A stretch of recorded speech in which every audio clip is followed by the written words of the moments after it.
TV.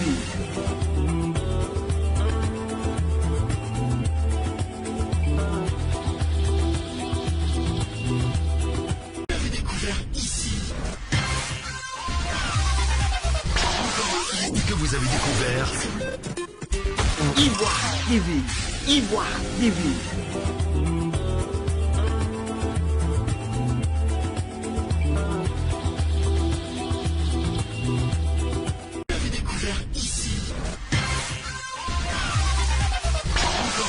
Que vous avez découvert Ivoire TV. Ivoire TV.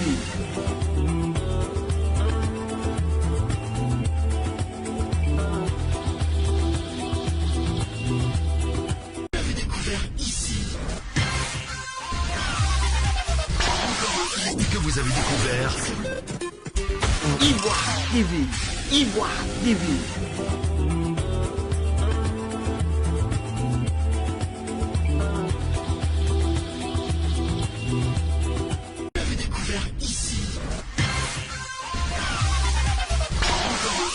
Que vous avez découvert Ivoire TV. Ivoire TV.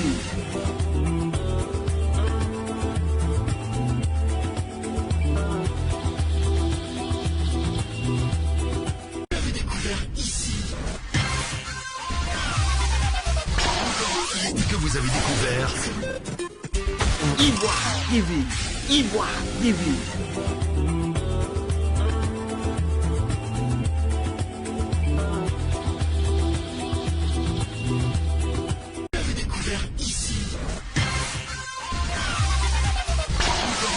Que vous avez découvert Ivoire TV. Ivoire TV.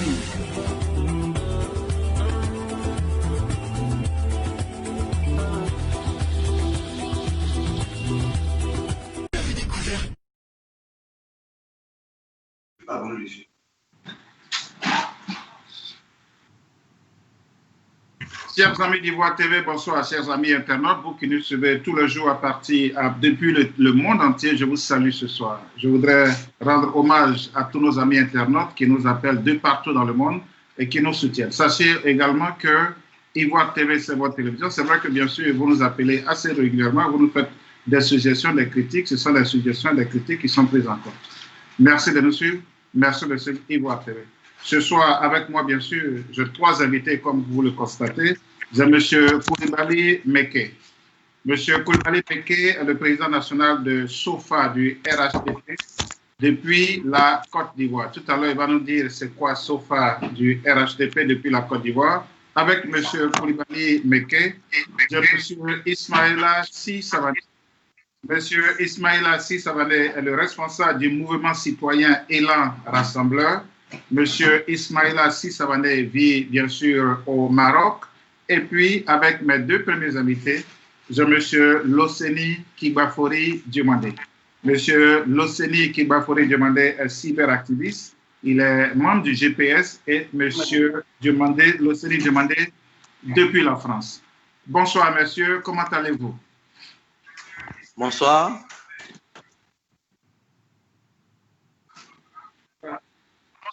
Voilà, monsieur Koulibaly Meké. Oui. Monsieur Koulibaly Meké. Oui, je suis là. Voilà. Monsieur Koulibaly Meké, bonsoir. Merci d'avoir accepté cette invitation. Vous êtes le président national de SOFA du RHDP. Brièvement, définissez-moi, décrivez un peu votre structure. Est-ce que vous pouvez relever un peu votre téléphone, monsieur Meké, votre téléphone, parce que vous pouvez... Voilà. Ça va? Oui, allez-y. C'est quoi SOFA du RHDP? SOFA du RHDP, c'est un mouvement de soutien au RHDP. Et c'est quand on dit SOFA, c'est un mot malinqué qui signifie les soldats, les soldats du RHDP, les cavaliers du RHDP. C'est un terme qui était utilisé par Samori Touré. Et c'est ce terme que nous avons utilisé pour montrer que nous sommes des vrais soldats, des cavaliers du parti RHDP. Alors, je reste encore avec vous. Depuis quand votre structure existe? La structure existe depuis le 14 juin 2018. Et elle a été créée à Bobo au QG du RDR. Et quelles sont les activités que vous avez menées jusque-là? Nous avons vraiment, comme je l'ai dit, nous sommes un mouvement de soutien aux actions du RHGP. Nous faisons la promotion de toutes les actions des idéaux du RHGP, la promotion des élus et cadres du RHGP. Et depuis la création, en 2019, le 27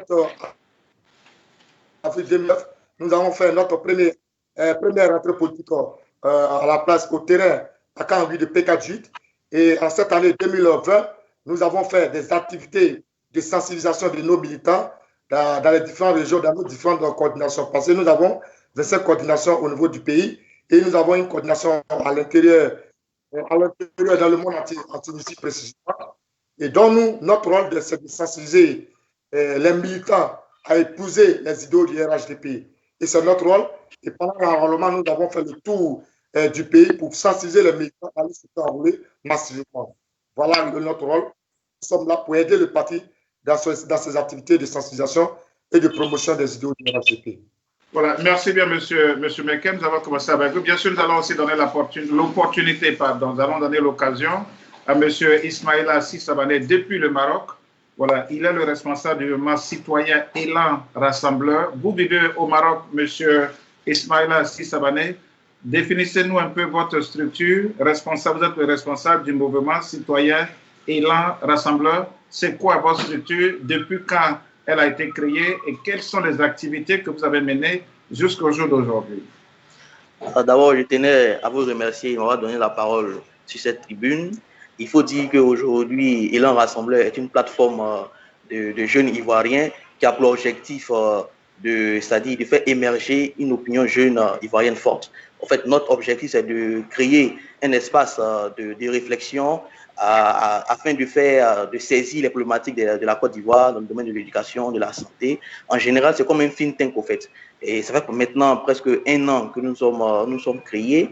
Et aujourd'hui, l'activité phare que nous avons mis en place, c'est que ça fait maintenant 1 semaine, nous avons réuni tous les partis politiques du côté du Maroc, tels que le RADP, le Leader, le FPI, le COGEP, afin de se réunir autour de la question du rassemblement. Et à la fin de cette activité, nous avons adressé un plaidoyer à toute la Côte d'Ivoire afin d'aller à des élections apaisées. Donc voilà un peu, si on peut dire, les orientations de l'Élan Rassembleur. Alors, monsieur Ismaïla Sissabane, est-ce votre structure, vous faites partie de la société civile, vous êtes proche d'un mouvement politique, d'un parti politique? Donc, pour l'instant, nous ne sommes pas proches d'un parti politique, nous sommes un mouvement citoyen, nous sommes un mouvement de jeunes ivoiriens du côté de la diaspora qui avons vu la nécessité de mettre notre expertise du côté de la Côte d'Ivoire. Nous avons décidé de prendre le camp de la proposition et non le camp de l'opposition. OK. Monsieur Losseni Dumandé. Oui, merci. Bonsoir, bonne arrivée. Je sais que vous n'avez pas de structure, vous êtes cyberactiviste, vous allez parler un peu de vous comme... on va vous donner aussi l'opportunité. C'est depuis quand vous êtes cyberactiviste et puis on vous appelle la plupart étant des influenceurs d'opinion. Depuis quand êtes-vous cyberactiviste et puis quelles sont les activités que vous menez? Je sais que vous êtes proche du GPS et vous vivez en France. Merci. Monsieur Jérôme, c'est ça, monsieur Jérôme? Germain Kwasi. Monsieur Germain Kwasi, autant pour moi. Merci beaucoup.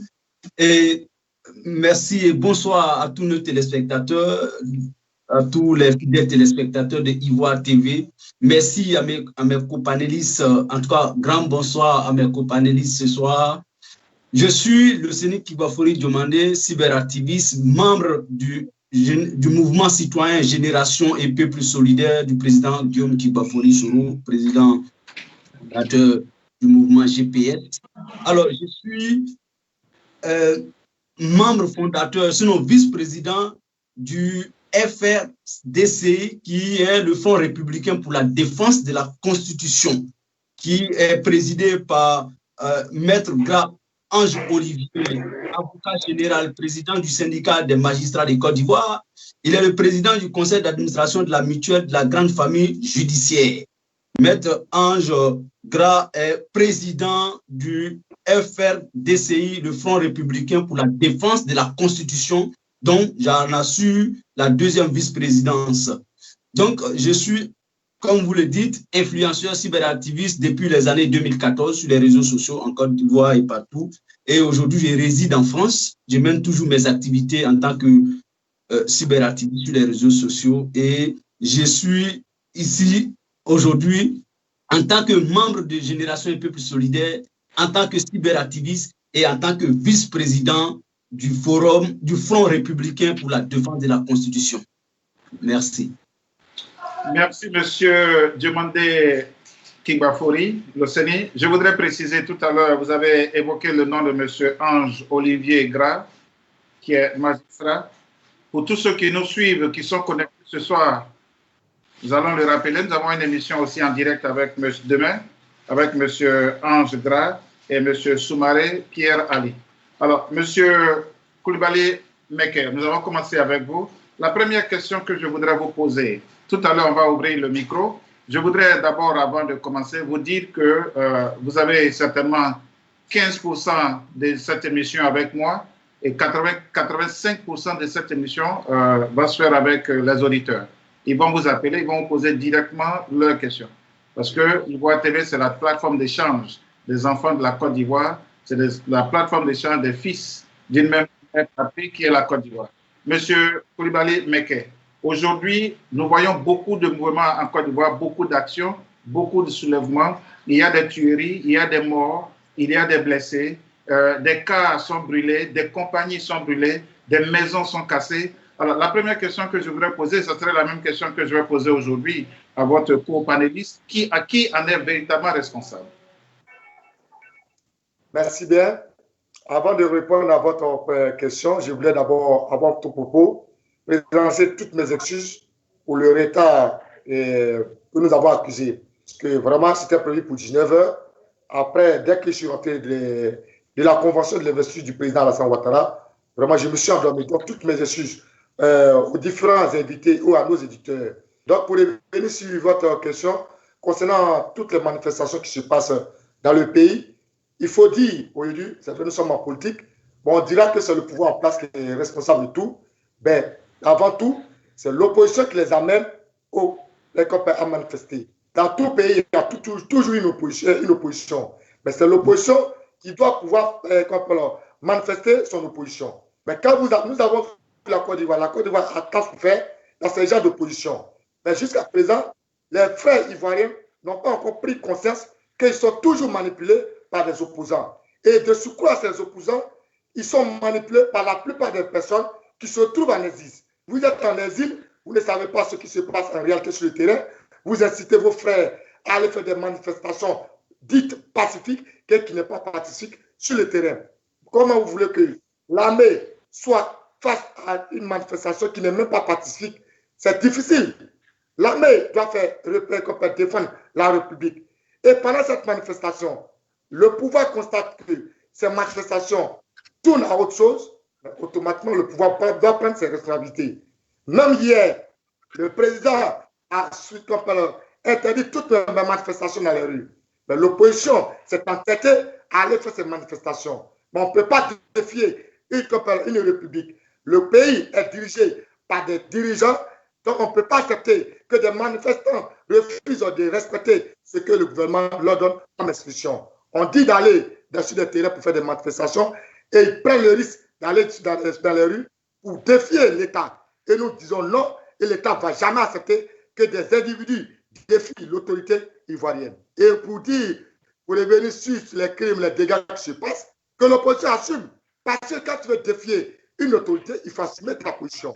Nous ne savons pas. C'est parce qu'est-ce qu'ils cherchent derrière ces manifestations dites pacifiques que nous voyons toujours où on va brûler des cars, on va brûler des gens, on va casser les tabacs des vendeuses. À quoi ça joue? Nous, pour une manifestation, on n'a pas besoin d'aller prendre les tabacs des pauvres vendeuses dans les marchés. Vous pouvez les mettre dans le chômage. Nous évitons ça. Quand on veut faire une manifestation pacifique, qu'on reste dans le mode pacifique.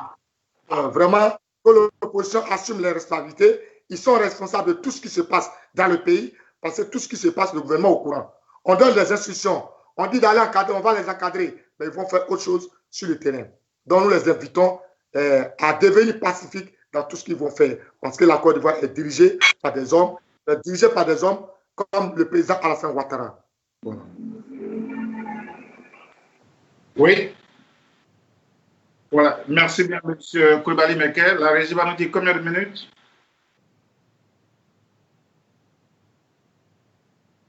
Monsieur Coulibaly Meke, voilà, je pense qu'on vous a donné.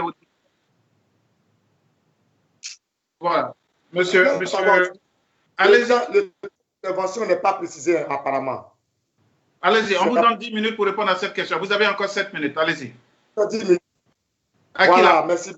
À qui la faute? Allez-y. Voilà. Donc, je suis d'accord pour l'opposition.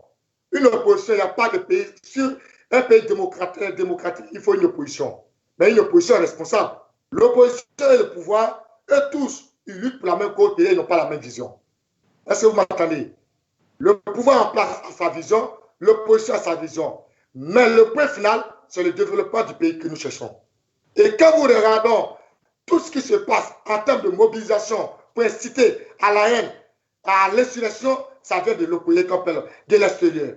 Vous restez à l'extérieur du pays pour inciter à l'insurrection, pour inciter les frères à la haine. Mais la Côte d'Ivoire, on a tant souffert. Depuis 2000, la Côte d'Ivoire a beaucoup vécu. Nous avons tous été dans l'opposition. On a tout été. Il y a des moments où on joue à l'opposition, à la violence, mais arrivé un moment, on doit prendre conscience. Mais il est temps de se mettre ensemble pour privilégier l'intérêt de la nation. Donc nous invitons l'opposition. Il est bien de faire l'opposition, mais il faut que ce soit une opposition responsable, une opposition qui s'inquiète de la vie de ses militants, une opposition qui n'envoie pas ses militants à l'abattoir, une opposition qui regarde ce qu'il y a comme changement dans le pays. Il ne faut pas fermer des yeux sur ce qui se passe dans le pays. Avec le président Alassane Ouattara, nous voyons un grand changement. Depuis la mort du président Alassane Ouattara, on ne peut pas être parfait dans tout, mais qui reconnaissent que le président Alassane Ouattara est l'homme qui a pu apporter le changement à la Côte d'Ivoire depuis le décès du président Félix Houphouët-Boigny. Mais qu'est-ce que cette opposition attend du président Alassane Ouattara? Nous sommes d'accord qu'ils jouent leur rôle d'opposants, mais qu'ils ne soient pas des opposants violents, qui sont inconscients de tout ce qui se passe dans le pays. Mais excusez-moi du terme, la Côte d'Ivoire est sur la voie du développement. Il y a un grand changement. J'invite ces cyberactivistes ou bien ces opposants qui sont à l'extérieur de rentrer au pays pour venir voir ce qui se passe. La Côte d'Ivoire est sur le chemin du développement, comme le président a bien dit, dès son arrivée au pouvoir, qui va rendre la Côte d'Ivoire un pays émergent. Aujourd'hui, il y a tout. Que tu passes les infrastructures, l'électricité, la santé, l'école, tout a poussé. Assez peu de temps pour un pays qui fait la peine de sortir du crise post-électorale. Mais ça a salué. Ça a salué. Le président pourrait se concentrer pour dire la Côte d'Ivoire vient de sortir d'une crise, il n'y a pas l'argent, les caisses sont vides. Mais il a donné la confiance aux investisseurs. Il a donné la confiance à l'opinion internationale que la Côte d'Ivoire est un pays qu'il faut suivre de près. Et nous avons une armée régulière qui veille à la sécurité des Ivoiriens. Mais qu'est-ce que c'est pour ça? Même si on veut le pouvoir, mais ce n'est pas. Nous avons vécu la violence dans ce pays. Mais à un moment, on doit dire, mais il est temps d'arrêter la violence. Nous avons fait 8 années de crise. Ça nous a apporté une crise post-électorale. Il faut que les Ivoiriens prennent conscience. Donc je voulais inviter surtout nos frères qui sont à l'extérieur du pays, qui incitent nuit et jour à l'incitation, à l'insurrection, à la haine. La Côte d'Ivoire n'a plus besoin de ça. On a besoin de vivre ensemble. La Côte d'Ivoire a tant souffert, il faut que je le dise. Le président Ouattara passe à tout le monde, passe à tous les Ivoiriens, sans divergence. Oui, vous partez dans toutes les régions de Côte d'Ivoire, le président est intervenu. Le développement, ce n'est pas dans le nord. Dans toutes les régions, ceux qui ont combattu le président dans l'opposition. Quand tu partes à l'ouest, sur le président, si j'ai atteint les 10 minutes, vous m'interpellez. Voilà, monsieur Coulibaly Meke, merci beaucoup. Je voudrais, voilà, vous a donné, c'était la première question d'introduction, vous a donné 10 minutes pour rebondir sur cette question. Voilà, merci beaucoup de cette intervention. On va passer le même temps au co-panéliste, monsieur Ismaïla Sissabane. D'accord. Pour ce que nous constatons aujourd'hui en Côte d'Ivoire, en tant qu'Ivoirien, en tant que fils de la Côte d'Ivoire, en tant que frères et sœurs, on se pose la question de savoir à qui la faute. D'abord, avant tout propos, je tenais en toute sincérité à adresser Donc, comme je disais, avant tout propos, je tenais à adresser mes sincères prières à toutes ces victimes, ces 3000 morts qui ont laissé leur vie dans cette crise post-électorale qui a vécu la Côte d'Ivoire en 2010. Je pense bien qu'en tant que jeune Ivoirien, aujourd'hui, du côté de l'extérieur, lorsque ce que nous voyons est très alarmant. Et en tant que personne qui évolue en dehors du sillage politique, il est important pour nous d'inviter les uns et les autres à la sagesse et à la maturité. Aujourd'hui, le constat que nous faisons, c'est que toutes les conditions de 2010 sont d'être créées. Et nous, en tant que jeunes Ivoiriens, il est notre devoir de tirer la sonnette d'alarme, de dire aux uns et aux autres de prendre la position de la sagesse, de penser à l'intérêt nation. Parce que ce que nous assistons, ce n'est pas l'intérêt nation, c'est l'intérêt partisan. Et je pense bien que pour la Côte d'Ivoire, pour les fils et les filles de ce pays, nous devons aller à la réconciliation vraie, nous devons aller à la paix et à la cohésion sociale. Pour revenir sur ce que le frère du RADP disait, aujourd'hui, je pense bien que manifester une opinion, c'est inscrit dans la constitution ivoirienne. Lorsque nous ne sommes pas d'accord, on peut manifester. Mais le fait d'aller dans une manifestation et d'aller de façon dans la violence, de se verser dans la violence, ça c'est autre chose. Et nous, en tant que jeunes, on ne peut qu'à appeler cette jeunesse ivoirienne qui a été infantilisée depuis les années 90. Il faut le dire. Aujourd'hui, la jeunesse ivoirienne est infantilisée. Je pense bien que nous, en tant que jeunes, nous devons être du côté de la Côte d'Ivoire et arrêter d'être dans le piège de ces partis politiques-là. Parce que ces politiciens véreux, ils sont là pour les intérêts personnels. Et je pense bien que lorsque la Côte d'Ivoire plonge dans, s'il advienne que la Côte d'Ivoire, je ne le souhaite pas, plongeait dans l'instabilité, ces gens-là ils ont tous des passeports diplomatiques, ils vont fuir le pays et c'est nous, jeunes, c'est nous, enfants de la Côte d'Ivoire, qui allons payer les prix. Et je pense bien que pour l'intérêt nation, il faut aller à la vigilance, il faut savoir raison garder. Donc voilà un peu ce que je peux dire ici, voilà, mon ressenti. Pour moi, je ne suis pas là pour tirer sur l'ambulance. Je voulais interpeller les différents partis politiques, que ce soit le RADP, que ce soit le FPI, que ce soit le GPS, à la sagesse. Il faut savoir raison garder. L'histoire de la Côte d'Ivoire est très récente. Nous avons connu une crise qui a fait près de 3000 morts, comme je l'ai dit. Il pense bien que nous, en tant qu'Ivoiriens, on doit savoir raison garder. Monsieur Ismaël Assis Samané, je voudrais préciser que vous aviez 10 minutes. Vous avez fait... Voilà. Ok, je voudrais juste que le temps est équitable sur ce plateau, à moins que voilà, vous désistez. Monsieur Loseni, je vous pose la même question. Vous êtes cyberactiviste, vous vivez en France. Nous voyons des événements tous les jours sur les réseaux sociaux. À qui la faute? Merci, monsieur Germain Poissy. Cette fois-ci, je pense que je ne me suis pas trompé. Merci bien, monsieur Dumandé. Merci de m'avoir donné la parole. Vous voyez, avant tout propos sur cette question, j'aimerais, avec votre indulgence, demander ici une minute de silence à la mémoire de toutes les victimes de ces dernières journées de barbarie du fait de M. Alassane Dramane Ouattara. J'aimerais vous demander juste une minute de silence. Accordez, M. Kibafori, accordez. Merci.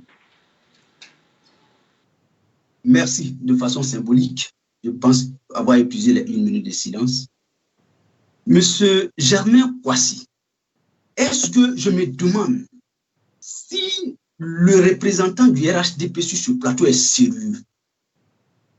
Je suis doublement attristé par son attitude en tant qu'être humain. Je veux qu'on fasse le militantisme, mais je demande qu'on mette au-delà, au-dessus du militantisme, le patriotisme. Je demande qu'on mette au-dessus de nos esprits partisans le drapeau ivoirien. Comment un homme sérieux peut venir sur ce plateau, regarder les Ivoiriens droit dans les yeux et justifier la mort de nos parents parce que lui, il est représentant d'un individu ou d'une organisation politique? Je suis désolé et j'aimerais lui dire de se repentir. J'aimerais lui dire qu'il a failli. J'aimerais lui dire que l'humanité condamne ça. Et moi, je condamne avec la dernière énergie l'attitude de nos parents. Le RHDP, il vient de démontrer que c'est comme ça qu'ils agissent. Il vient de nous dire que c'est comme ça le RHDP. On s'en fout de la mort des gens. On vient autour des arguments fallacieux et on justifie la barbarie. Je suis contre ça. Cela dit, pour répondre directement à votre question, monsieur a fait des accusations graves ici. Oui, les opposants restent à l'étranger, ils appellent à descendre dans les rues. Il est sur les traces de M. Ouattara, je le comprends. Qu'on me donne le nom d'un seul opposant qui se trouve à l'étranger et qui a appelé publiquement ou officieusement des jeunes gens ou bien des parents à descendre dans les rues. Ce sont nos parents eux-mêmes qui sont convaincus à Abidjan et partout en Côte d'Ivoire que M. Ouattara est le véritable problème de la Côte d'Ivoire depuis plus de 2 décennies.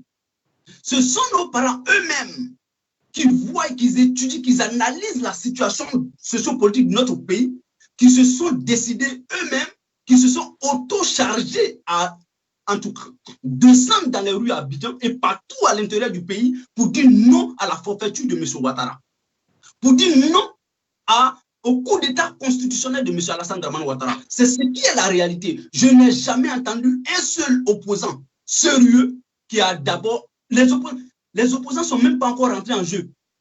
Quand on dit opposants, les leaders d'opposants, je vais parler. Ni Bédié, ni Babou, ni Brégoudé, ni Soro, ni Mabri, je n'ai entendu personne d'entre eux appeler nos parents à descendre dans les rues d'Abidjan. Non, je recommence pour dire, je répète, pour dire que c'est la détermination du peuple ivoirien qui est en train d'être démontrée partout en Côte d'Ivoire. Et attendez-vous à ces leaders-là, ils n'ont pas encore parlé, ils parleront le moment opportun. Cela dit, quand il vient justifier la mort ici, je dis non. Savez-vous, dans notre constitution, M. Meke, je vous l'apprends, la marche, elle est inscrite dans notre constitution. Elle n'a même pas besoin d'avoir une autorisation légale. Mais pour marcher, il faut juste informer l'autorité pour que l'autorité puisse venir encadrer votre marche. C'est ce qui est écrit dans notre constitution. Mais qu'est-ce qu'on a remarqué à Abidjan? L'opposition qui a commencé d'abord à descendre dans les rues à Abidjan, ce sont les militants de M. Ouattara. Quand M. Amadou Gon nous a quittés, père à son âme, à qui je rends hommage au passage, ce sont les militants RHDP, y compris M. Meke, qui sont descendus dans les rues à Abidjan pour appeler Alassane Dramane Ouattara à être candidat. Au mépris de toutes les mesures barrières relatives au Covid-19, ils sont descendus dans les rues d'Abidjan. C'est eux qui ont commencé. Et l'opposition, de façon responsable, est descendue après eux dans les rues pour dire non à un troisième mandat anticonstitutionnel à M. Dramane Ouattara. Nos parents sont fatigués de M. Ouattara. Les morts, les tueries, les actes de vandalisme à Abidjan sont les faits de M. Ouattara. Le seul responsable, c'est le RHDP et à la tête, Alassane Dramane Ouattara. Il n'y a pas deux responsables. Quand moi je vais à la police ou bien à la préfecture pour demander à marcher, je ne vais pas dans les rues avec des gourdins, des machettes. Non, l'opposition est descendue dans les rues les mains nues. Qui sont ceux qui ont convoyé les microbes, les enfants en conflit avec la loi à Abidjan, partout à Yopougon, à Bobo, pour aller tuer nos parents? Ce sont les cadres du RHDP avec à la tête Alassane Dramane Ouattara. Ce sont eux qui ont décidé de tuer, de violenter nos parents dans les rues d'Abidjan. Est-ce qu'en Côte d'Ivoire encore, l'on pouvait revivre les tensions électorales encore après 2010? Je dis non. M. Ouattara est le seul acteur politique en Côte d'Ivoire qui a son nom lié à toutes les violences électorales en Côte d'Ivoire. Depuis 1993, et M. Meke, il ne me dira pas le contraire ce soir. J'attends le RHDP sur le volet politique. Nous attendons le RHDP dans tous les débats politiques. Il ne s'en sortira jamais. Je suis convaincu que M. Meke me dira ce soir que oui, Alassane Dramane Ouattara est dans un forfait. M. Ouattara est dans un coup d'État constitutionnel. Il a fait le coup d'État en 1999 avec les armes. Il a fait la rébellion en 2002 avec les armes. Aujourd'hui, en 2020, il revient sous une autre forme en braquant la constitution ivoirienne. Et c'est ce qui entraîne toutes ces morts. Et je dis, pour répondre objectivement et directement à votre question, les morts que nous enregistrons, les victimes que nous enregistrons, les blessés graves que nous enregistrons, les pillages, les destructions de biens massifs, de biens privés et publics sont les faits de M. Alassane Dramane Ouattara. Il est l'unique responsable de tout ce qui arrive aujourd'hui en Côte d'Ivoire. Moi, je suis écœureux, moi, je suis triste. Moi, j'ai honte de M. Ouattara de voir qu'en 2020, au lieu même qu'on appelle une crise post-électorale, aujourd'hui, nous vivons une crise préélectorale, la première fois dans l'histoire de la Côte d'Ivoire. Et on cherche les responsables ailleurs. Non, les responsables, M. Jérôme, c'est M. Alassane Dramane Ouattara. Il va répondre de ses crimes contre l'humanité. Il va répondre de cette dictature. Il va répondre de cette forfaiture. Nous n'accepterons pas. Le peuple est déterminé et nous les suivons, nous les encourageons depuis notre position. Descendez dans les rues. M. Ouattara va tuer les Ivoiriens. Il ne pourra pas tuer tous les Ivoiriens. M. Ouattara va couper les têtes des Ivoiriens comme c'est le fait. M. Ouattara ne pourra pas tuer tous les Ivoiriens. Les Ivoiriens sont debout. Oui, aujourd'hui, ce qu'on constate, c'est que le Rouagan, en tout cas, je veux dire, le printemps ouest africain a commencé. M. Ouattara ne s'en sortira pas. M. Ouattara ne s'en sortira pas. Il sera pourchassé, il sera éjecté, il sera chassé du pouvoir. Oui, nous n'accepterons plus jamais un dictateur à la tête de nos États. Nous n'accepterons plus jamais quelqu'un qui viendra violer nos lois. Non, M. Ouattara a trop fait en Côte d'Ivoire. Et nous sommes déterminés, plus que le mot, pour dire à M. Ouattara que oui, nous sommes Ivoiriens, nous voulons notre pays. Nous pouvons prendre en charge notre pays. Voilà des arguments fallacieux que M. Ouattara avance. Oui, on ne peut pas descendre dans la rue. Et qu'est-ce qu'il fait? Qu'est-ce qu'il fait? On prend des mesures. Oui, on ne marche plus jusqu'au 15 septembre. Mais pour qui se prend M. Ouattara? Et lui, quand il prend ce décret, aujourd'hui, nous avons vu à Abidjan, ses propres militants ont violé cette loi. Ce décret qu'il a pris, ses propres militants ont violé. Ils étaient au stade, mais allez-y à l'extérieur du stade. Oui, toutes les voiries d'Abidjan étaient bouchées au plateau. Alors, le décret que M. Ouattara a pris concernait seulement l'opposition. Non, ce n'est pas sérieux. Quand on est président de la République, on est président de tous les Ivoiriens. On doit se mettre au-dessus de la mêlée. Et c'est ce qui a marqué à M. Ouattara. Nous l'avons lu.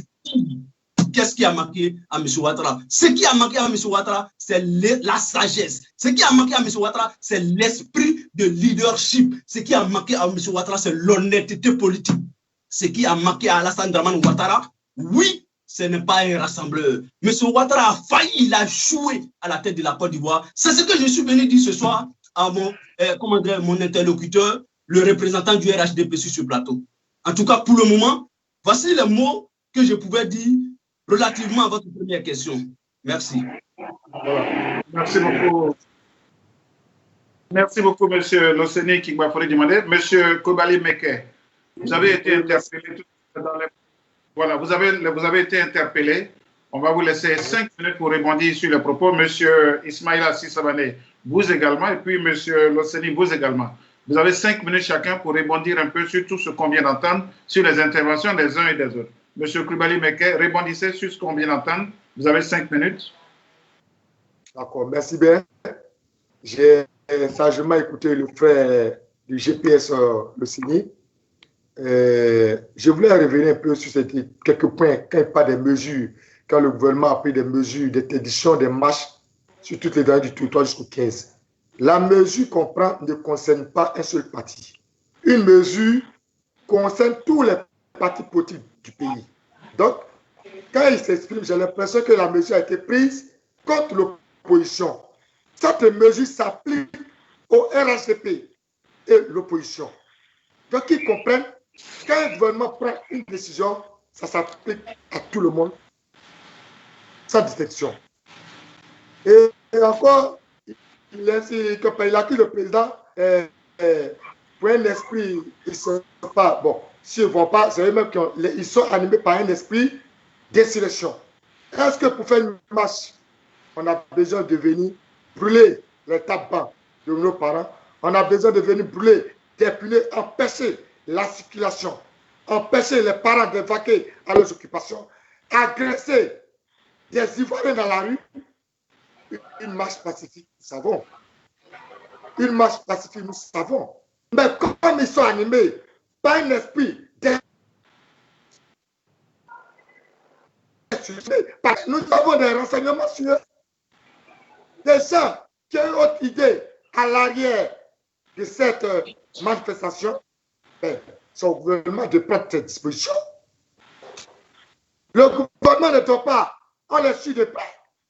Une marche pacifique, on n'a pas besoin d'aller prendre, comme je l'ai dit, brûler des feux, mettre le feu au pays, aller brûler des bus, aller casser. Nous avons vu des images à Yopougon où des individus regroupés en 10-10. Ça, ce ne sont pas des marches. Ce ne sont pas des marcheurs. Une marche, nous savons, c'est un rassemblement.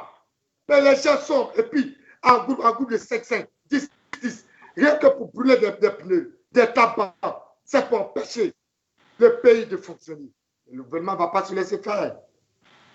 Nous les invitons, s'ils veulent faire des marches, qu'ils soient responsables. Les terrains sont là. Le président a interdit des marches jusqu'au 15. Au stade Félix Houphouët-Boigny. Vous avez vu, mais les marches, à quoi ça sert? Le président a dit, pas de marche jusqu'au 15, ça s'applique. Respectez les chers frères. Et pour revenir sur la responsabilité des dégâts, il n'a qu'à arrêter de dire que le président est le responsable de tout. Il n'est pas responsable de tout. Aujourd'hui, tout le monde est sur les réseaux sociaux. Et j'accuse ces cyberactivistes. Et j'accuse ces opposants qui restent à l'extérieur du pays pour raconter n'importe quoi à longueur de journée. Surtout, les cyberactivistes la guerre, les soulèvés de Paris, le frère Djomane. Mais nous les suivons. Tous les messages qu'il faut sur les réseaux sociaux. Mais c'est quoi? Les radios PDCI, c'est pour inciter à la révolte, à l'insurrection. Vous voulez que le pouvoir reste insensé, endormi pour vos plans d'attaque, mais le pouvoir veille à tout ce que vous êtes en train de faire. Donc ne mettez pas dans l'esprit des Ivoiriens que nous sommes en train de faire des marches. Faites une marche pacifique, on va encadrer les marches sans brûler des pneus et des tabacs. C'est ce que nous déplorons. Nous ne sommes pas en face d'une opposition responsable. C'est une opposition qui a une idée derrière, qui tente à faire l'insurrection et le gouvernement les suit de près. Si vous faites des marches, nous allons vous encadrer. Je pense que l'opposition sait ce qu'elle cherche et le pouvoir voit ce qu'il cherche. Et nous n'allons pas nous laisser. Merci bien. Monsieur Ismaïla, on vous donne le même temps. Rebondissez un peu sur tout ce qui a été dit tout à l'heure. Tout à l'heure, monsieur Loseni aussi aura le même temps. Et puis, on va ouvrir le micro pour tous les auditeurs, bien sûr, qui voudraient échanger avec vous. Effectivement, moi, j'ai écouté attentivement l'intervention du frère Loseni. Et je pense bien que nous sommes en face des Ivoiriens. Je pense bien qu'il faut adopter une posture de sincérité et surtout de vérité. L'histoire de la Côte d'Ivoire est récente. Voilà, aujourd'hui, en tant que jeunes, nous avons vu dans le passé le président Soro qui était avec le président Ouattara. Et je pense qu'en politique, c'est la constance et la cohérence. Dans son discours, moi je sens un discours guerrier, un discours d'appel à l'insurrection. Et je pense qu'en tant que jeunes Ivoiriens qui se soucient de la paix en Côte d'Ivoire, de la stabilité, je pense qu'aujourd'hui nous devons désarmer nos cœurs, nous devons désarmer nos langages. Maintenant, pour venir sur la question sur le RHDP, aujourd'hui je pense qu'en tant que pouvoir en place, leur rôle c'est de créer un espace de dialogue. Il faut qu'ils adoptent une démarche inclusive. Parce qu'aujourd'hui, si le RHDP veut adopter une posture de voilà, j'ai déjà gagné les élections, on va revivre ce qui s'est passé en 2010. Donc aujourd'hui, je pense que nous, en tant que jeunes Ivoiriens, nous voulons que la paix soit en Côte d'Ivoire. Et aujourd'hui, nous voulons que ce qui s'est passé hier ne se répète pas. Et en tant que jeunes Ivoiriens et en tant qu'intellectuels, nous ne voulons pas succomber au discours. Voilà, au discours voilé. Aujourd'hui, je pense bien que l'intervention de M. Loseni est une intervention incendiaire et nous n'avons pas besoin de ça en Côte d'Ivoire. Nous n'avons pas besoin que la Côte d'Ivoire brûle à nouveau. Donc voilà un peu ce que je voulais dire sur l'intervention de M. Loseni. Monsieur Loseni, allez-y et puis après ça, on va ouvrir le micro pour tous ceux qui, bien sûr, nos amis auditeurs qui voudraient échanger avec vous. Alors, je ne sais pas, vous pouvez me rappeler le nom de mon confrère, enfin mon companéiste. Vous avez Ismaïla M. Ismaïla Assis Savané depuis le Maroc. depuis le Maroc. Je ne sais pas ce que M. Ismaël appelle discours incendiaire. Moi, peut-être, ne confondons pas peut-être la manière dont je parle et puis ce que je dis. La manière, peut-être que je le dis avec beaucoup de fougue, avec beaucoup de... Ça n'a rien à voir de discours incendiaire. Je suis en train même de me demander si je ne suis pas en face d'un militant, parce qu'on t'a présenté comme personne de la société civile. Je comprends un peu ton rôle, mais... Non, je vous arrête là, parce que vous savez, vous êtes en face de quelqu'un de lucide. C'est pas une question de militant, mais vous ne faites pas des intentions. Tu n'as plus la parole, chef frère. Oui. Non, mais moi, je ne vais pas vous laisser dire des voilà, monsieur Ismaïla, voilà, ici. Je t'ai écouté, hein? Donc, interpellez-le, les temps sont répartis. Bien sûr, c'est l'une des caractéristiques de Ivoire TV. Ok, donc tout à l'heure, il disait comme ça que oui, je pense que M. Soro était avec M. Ouattara, et oui, ça c'est un fait. Donc, c'est pourquoi il y a le divorce à tous les niveaux. Mais ce n'est pas seulement dans un mariage entre un homme et une femme. Le divorce est à tous les niveaux. Quand tu te mets en amitié avec quelqu'un, à chemin faisant, tu découvres dans le bagage de ton ami que c'est un drogué, c'est quelqu'un qui vend de la drogue. Cher ami, si tu es sincère, si tu es honnête, tu démissionnes, enfin tu divorces avec ce dernier. Monsieur Guillaume Soro s'est battu toutes ces années pour instaurer effectivement la dignité de M. Ouattara, le rétablir dans ses droits. Et chemin faisant, Guillaume Soro s'aperçoit qu'il a fabriqué un monstre. Alors, il dit, je prends mes distances, et c'est ce qui a engendré tout ce qu'on sait aujourd'hui entre Guillaume Soro et M. Ouattara. M. Ouattara qui avait la volonté de piétiner la constitution ivoirienne, ce qu'il vient de prouver ce soir par son investiture, Guillaume Soro qui n'était pas de son goût, parce que Guillaume Soro, je vous rappelle que toutes ces longues années de lutte, il a mené pour que la constitution ivoirienne, l'état des droits soit effectif en Côte d'Ivoire. Et Guillaume Soro, chemin faisant, l'homme pour qui il a pris des armes pour se battre, pour instaurer la démocratie en Côte d'Ivoire, est un homme sans honneur, sans parole d'honneur. Et donc, il faut très rapidement, quelles que soient les conséquences, il faut se séparer de ce monsieur. C'est ce que M. Guillaume Soro a fait. Maintenant, pour dire, quand on parle de discours incendiaire, un État, la seule personnalité qui est garant des institutions, la seule personnalité qui est le garant de la stabilité socio-économique et politique, la seule personnalité qui est le garant de l'unité nationale, c'est bel et bien le président de la République de Côte d'Ivoire. Dans le serment que prête le président, il a écrit noir sur blanc. Je vous ai demandé de me lire, je suis aujourd'hui président, je paraphrase le serment. Retirez-moi votre confiance si je trahis mon serment. M. Ouattara a-t-il respecté son serment? J'ai dit non. C'est de là-bas que parle le discours incendiaire. Vous avez, M. Ismaël, je pense que vous avez écouté aujourd'hui M. Ouattara. Est-ce qu'un président de la République, garant des institutions, garant de l'unité nationale, garant de la stabilité politique, est-ce qu'un président de la République peut s'exprimer ainsi? Il tape sa poitrine, il dit tout, sauf ce qui est bon pour la Côte d'Ivoire. M. Ouattara n'est pas dans un schéma de paix. M. Ouattara s'est engagé à faire la guerre à la Côte d'Ivoire. M. Ouattara s'est engagé à bafouer la dignité du peuple de Côte d'Ivoire à travers la violation flagrante de la constitution du peuple ivoirien. M. Ouattara est un homme qui ne respecte aucune norme, qui ne respecte aucune loi, et donc tout ce qui est mieux pour nous, tout ce qu'on pense bon, on le dira à M. Ouattara. Ça n'a rien de discours incendiaire. Tout ce que nous appelons, c'est de dire à nos parents de descendre dans les rues, de maintenir la rue et de tout mettre en œuvre pour que M. Ouattara soit étouffé, pour que M. Ouattara quitte la Côte d'Ivoire. Et c'est ça qu'on appelle la révolution. Et une révolution à un coup. Sinon, le peuple de Côte d'Ivoire est déterminé à descendre dans les rues les mains nues. Les personnes qui envoient des microbes sur nos mamans à Abidjan, c'est bel et bien M. Ouattara. Alors, je suis en train de te dire, M. Ismaël, les prisons sont pleines. Les femmes de GPS, le jeudi 13, ont été objets d'emprisonnement. Et jusqu'à aujourd'hui, elles ne sont pas libérées. Qu'a-t-elle fait? Tout ce qu'elles ont pu faire, c'est de marcher les mains nues, réclamer la le respect strict de la Constitution ivoirienne à son article 55 et 183. Voici ce que nos mamans ont dit. Elles méritent quoi? La prison? Je dis non. Il faut féliciter nos mamans. Il faut dire à M. Ouattara, toi qui es personne de la société civile, M. Ismaël, il faut avoir le courage de dire à M. Alassane Dramane Ouattara qu'il est en train de créer, il est en train de mettre en place tous les ingrédients pour allumer la flamme de la guerre en Côte d'Ivoire. Et cette fois-ci, je ne crois pas qu'il va s'en sortir.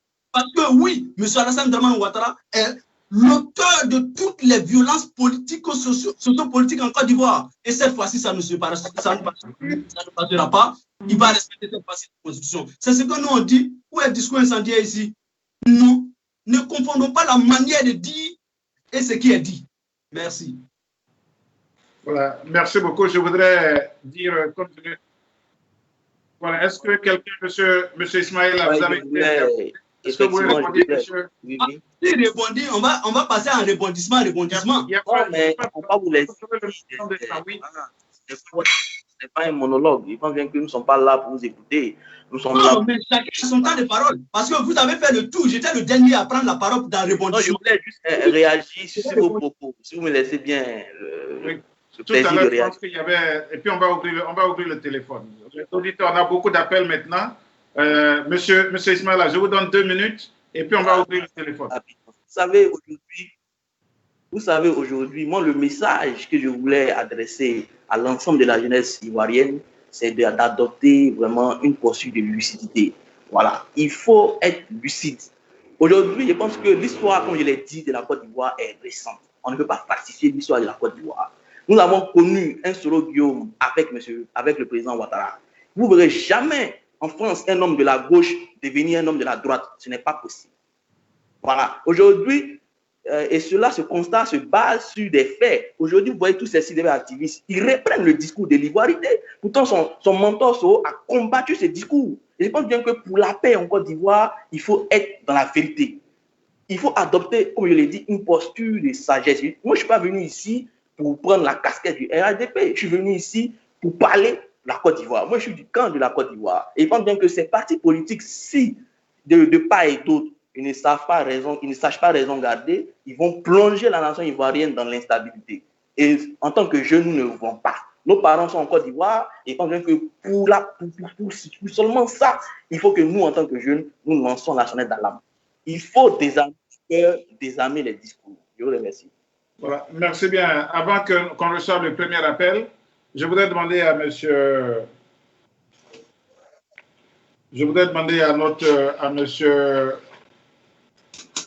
Monsieur Koulibaly Meke, au sein du RHDP. Dès qu'on reçoit le premier appel, on va aller avec les questions. Mais avant qu'on ne reçoive le premier appel, par rapport à tout ce que nous venons de dire, par rapport à tout ce que nous venons d'entendre, aujourd'hui, M. Losseni le disait tout à l'heure pour le paraphraser, nous avons un seul drapeau, orange, blanc, vert. Alors, comment aujourd'hui, à votre niveau et à votre sein, vous pensez que les fils de la Côte d'Ivoire pourraient créer une plateforme pour pouvoir se parler, s'entretenir? Donc, en fait, prenez la réconciliation et la paix, dont vous-même vous avez parlé dans vos propos tout à l'heure, M. Koulibaly Meke. Bon, merci bien, frère. Je voulais vous remercier. J'écoute attentivement tous les intervenants. Il faut dire que je voulais inviter les Ivoiriens à plus de maturité et à plus de sagesse. Parce que souvent on fait de la politique, il faut qu'on ait le courage de regarder un peu à l'arrière toute l'histoire de la Côte d'Ivoire. Tu fais un peu de l'historique de la Côte d'Ivoire, tu sauras où tu dois. Monsieur Meke, je vous arrête. Nous avons un premier intervenant. Voilà. On va prendre les appels. Je vous ai dit, les auditeurs sont prioritaires ce soir. Voilà. Bonsoir. Présentez-vous, d'où vous appelez et votre question. Directement votre question, s'il vous plaît.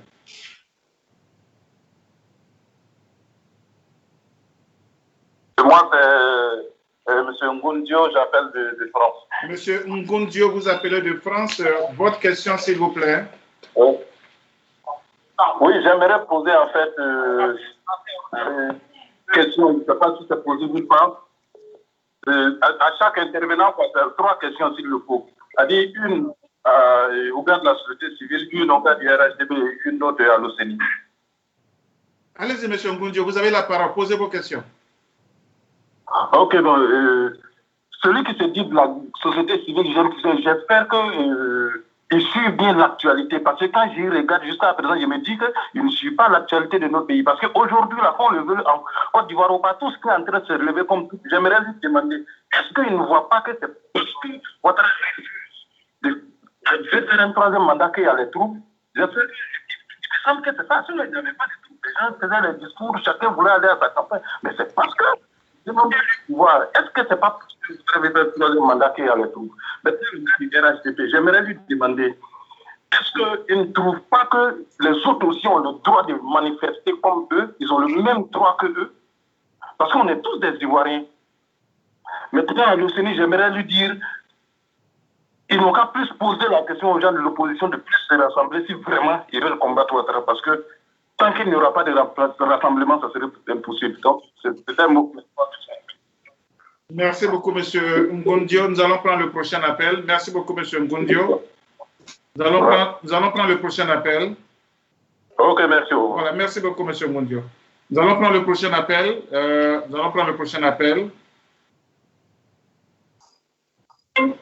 Voilà. Bonsoir, présentez-vous. Votre question, s'il vous plaît.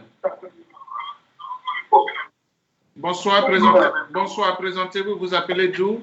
Votre question, s'il vous plaît. Allô? Oui, bonsoir. Présentez-vous. Allô? Oui, bonsoir. Vous êtes en direct. Présentez-vous et votre question, s'il vous plaît. Bonsoir, je suis M. Kwaku. Monsieur Kwaku, vous appelez d'où? J'appelle de Paris. Vous appelez de Paris, M. Kwaku. Votre question, directement votre question, s'il vous plaît. Ok, j'aimerais poser une question au gars du GPS qui est sur le plateau, à M. Kibafouri. Allez-y, M. Kwaku. Aujourd'hui, il traite M. Ouattara d'être celui qui est à la base de toutes les violences en Côte d'Ivoire. Guillaume Soro s'est réclamé et proclamé chef de la rébellion. C'est lui qui a revendiqué tous les meurtres de la rébellion. Nous, en Côte d'Ivoire, on n'a jamais vu M. Ouattara se réclamer de la rébellion. Et aujourd'hui, il vient nous dire que c'est M. Ouattara qui a fait la rébellion. Je pense que c'est insulter les Ivoiriens. Donc, qu'ils me disent là où M. Ouattara a réclamé la rébellion. J'attends sa réponse. Merci beaucoup, M. Kwaku. Nous allons prendre le prochain appel. Merci beaucoup, M. Kwaku, depuis Paris. Voilà. Nous avons encore un autre appel. Bonsoir. Présentez-vous votre question, s'il vous plaît. Oui, bonjour. Présentez-vous et votre question, s'il vous plaît. Vous êtes en direct. Bonjour, monsieur. Bonjour. J'aimerais poser la question au représentant de monsieur GPS. Oui, présentez-vous d'abord. Vous appelez d'où et puis votre question. Mon nom, c'est Garanso. J'appelle de Paris. Madame Garanso. Oui. Vous appelez de Paris. Et puis votre question, s'il vous plaît. Oui. Voilà. J'aimerais poser la question à l'OCNI. L'OCNI, moi, j'aimerais savoir. Aujourd'hui, quand vous parlez de référendum, vous trouvez que le président Ouattara n'a pas tenu à sa parole. Le référendum de la Constitution, est-ce que Soro Guillaume n'a pas voté? Et pourquoi aujourd'hui, c'est vous qui trouvez que M. Ouattara est dictateur? Et quand vous parlez de la marche, personne ne vous empêche de marcher. Mais pourquoi marcher et casser les vitres, brûler les pneus sur la route et empêcher les gens de vaquer à leurs occupations? C'était ma question. Merci. Merci beaucoup, Madame Garanso. Nous allons certainement prendre le prochain appel.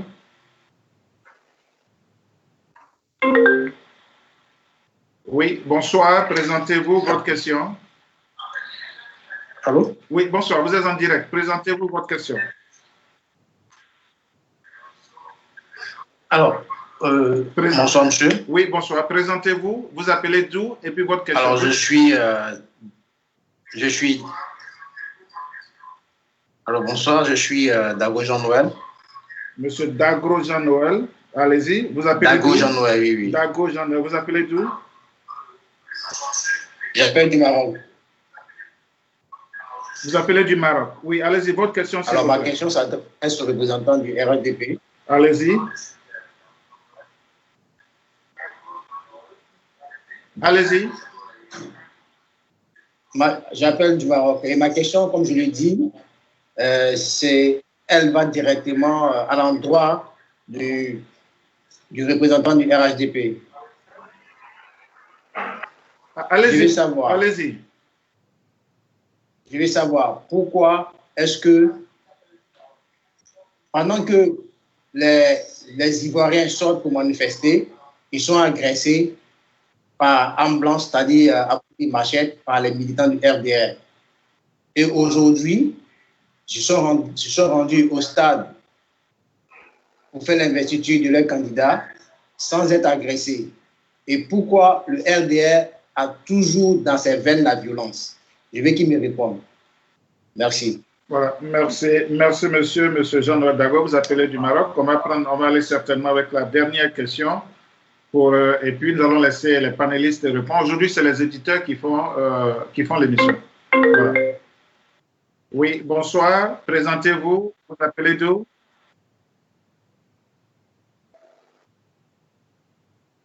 Bon, je pense que nous avons...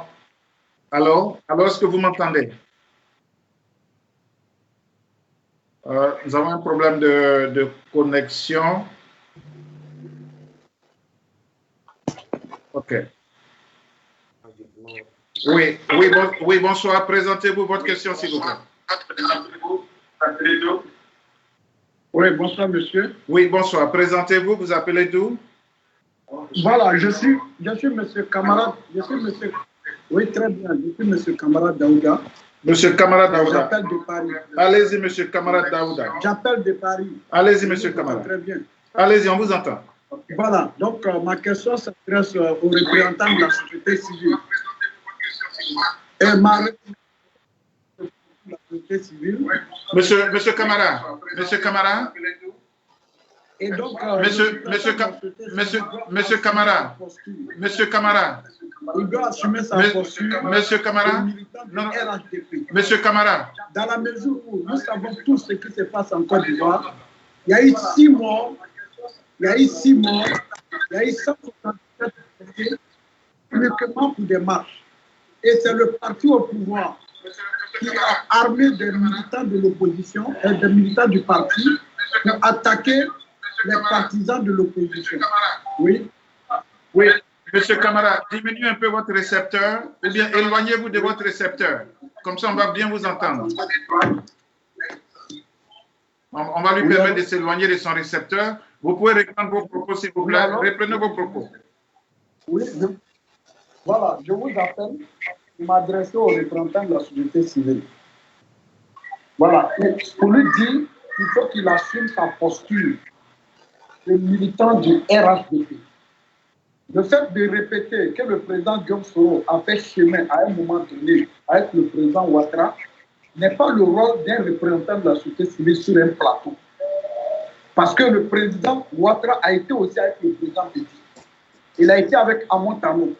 Il a été avec Mabrit Ouakeus. Il a été avec Anaki Kobena. Est-ce que tous ceux-là, est-ce parce qu'ils sont aujourd'hui avec Ouattara, qui critique sa posture, qu'il assume ses responsabilités? Il y a eu 6 morts, il y a eu 177 blessés, ou une simple marche. Et ça ne doit pas être le langage qu'un représentant de la société civile doit tenir sur un plateau. Sinon, nous remettons en cause sa posture de représentant de la société civile. Donc, je tenais quand même à passer cette communication-là, de ne pas mépriser les morts, de ne pas mépriser les militants. Voilà, c'est ce message-là que je tenais vraiment à l'adresser. Il faut qu'il comprenne que son rôle ici-là, c'est d'appeler à l'apaisement en tant que représentant de la société civile et non de prendre parti. Sinon, nous le voyons comme étant un représentant, un deuxième représentant de RHDP sur le plateau. Voilà, merci beaucoup, monsieur Camara, de votre appel. Vous appelez de Paris. Nous allons pour l'instant suspendre les appels, le temps de permettre aux invités de répondre aux différentes questions. Voilà. Nous allons suspendre les appels pour l'instant. Monsieur Koulibaly Meke. Oui.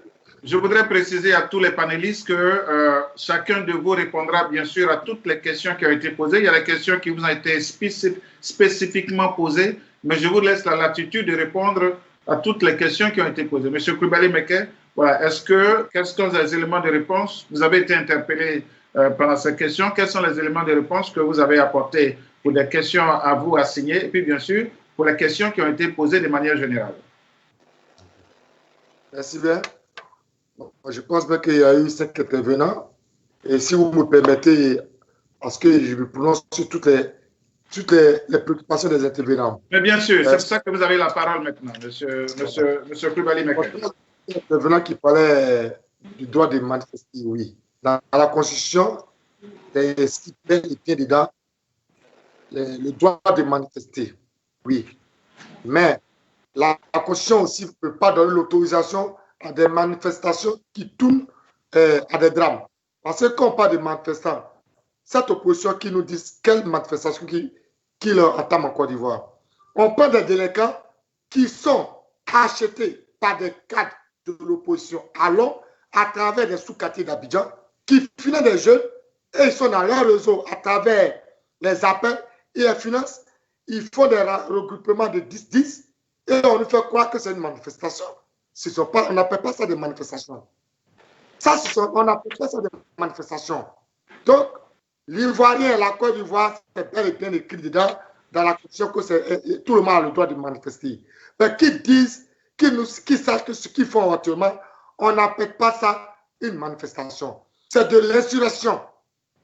Aller prendre des pneus brûlés, on n'appelle pas ça une manifestation. Aller prendre les tabacs des pauvres dames, venir brûler, on n'appelle pas ça des manifestations. Aller brûler des bus, on n'appelle pas ça des manifestations. Nous avons vu des jeunes de vidéos qui prennent des cailloux, des poids, casser les vitres des transporteurs. Attendez, vous voulez que le gouvernement reste inactif face à ce danger? C'est comme ça que ça commence. Le frère Diomandé a dit tout à l'heure que nous sommes à une crise préélectorale. Nous connaissons l'intention.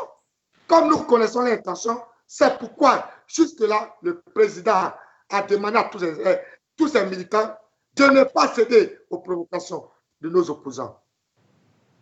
Donc, les manifestations sont autorisées. On ne s'oppose pas aux manifestations, mais qu'on respecte les institutions de la Côte d'Ivoire. Oui. Maintenant, quand on appelle le président, on traite le président de tout, comme il est le responsable de tout ce qui se passe en Côte d'Ivoire. Oui, il est le premier magistrat en Côte d'Ivoire. Il est le responsable de tout ce qui se passe en Côte d'Ivoire. Et c'est pour aussi, quand ça ne va pas, il prend des décisions au-delà de la Constitution pour dire, j'ai dit cela. Et malgré cette décision, pour défendre les institutions de la Côte d'Ivoire, nous voyons une opposition qui défie l'autorité. Mais le président ne va pas se laisser faire. Il est le responsable, certes, mais c'est leur intention. Semer le désordre dans le pays, créer des morts, des blessés, afin qu'on dise le président a coulé le sang dans le pays. Nous n'allons pas tomber dans ce piège. Et c'est pourquoi, vous voyez, nos militants ne sortent pas. Et je salue la sagesse, la maturité des militants du RHDP.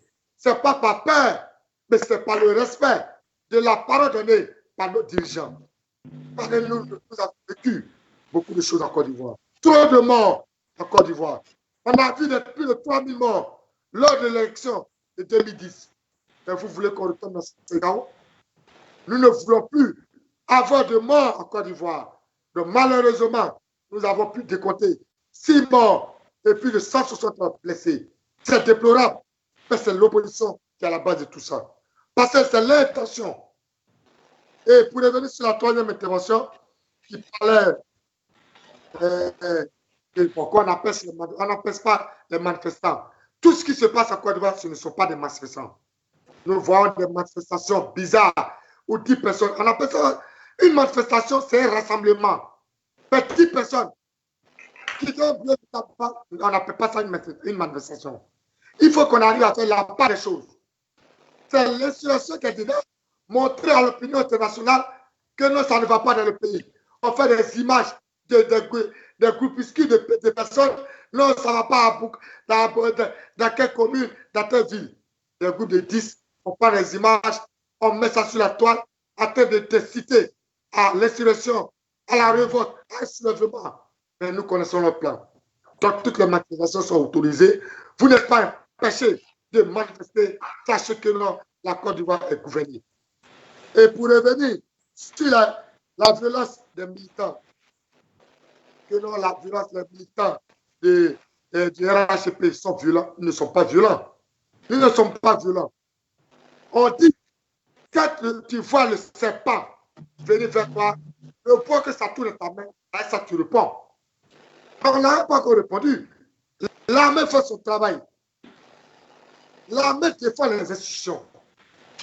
Si c'est une manifestation pacifique, nous allons cadrer. C'est le rôle de l'armée. L'armée est républicaine. Mais ce que nous assistons n'est pas une manifestation, c'est une insurrection. Et c'est pourquoi vous voyez aujourd'hui l'opposition. Ils sont libres de dire ce qu'ils veulent. Nous avons dit, Odette Lorion, à Tépélé, les militants ont fait tomber des troncs d'arbres sur les routes, empêcher les gens de circuler. C'est ça que vous appelez l'opposition. Et cette opposition que je voulais appeler la Côte d'Ivoire, les Ivoiriens doivent faire conscience. Les coalitions, des intérêts personnels, nous devons donner dos. Donc je voulais inviter les Ivoiriens à donner dos à des coalitions pour défendre les intérêts personnels. Je ne peux pas comprendre qu'aujourd'hui, que le président Soroguem, le président Mabik Touakeuse, le président Bédié, qui se retrouvent en coalition avec celui que nous avons combattu lorsque nous étions dans l'opposition. Mais comment nous avons appelé cette coalition moribonde aujourd'hui qui n'a aucun projet? Mais nous n'allons pas rester à train de vivre de coalition en coalition, rien que pour défendre vos intérêts personnels. Nous avons mis le RHP pour défendre l'intérêt de la nation. Et c'est pourquoi, dès que nous sommes arrivés, nous avons commencé.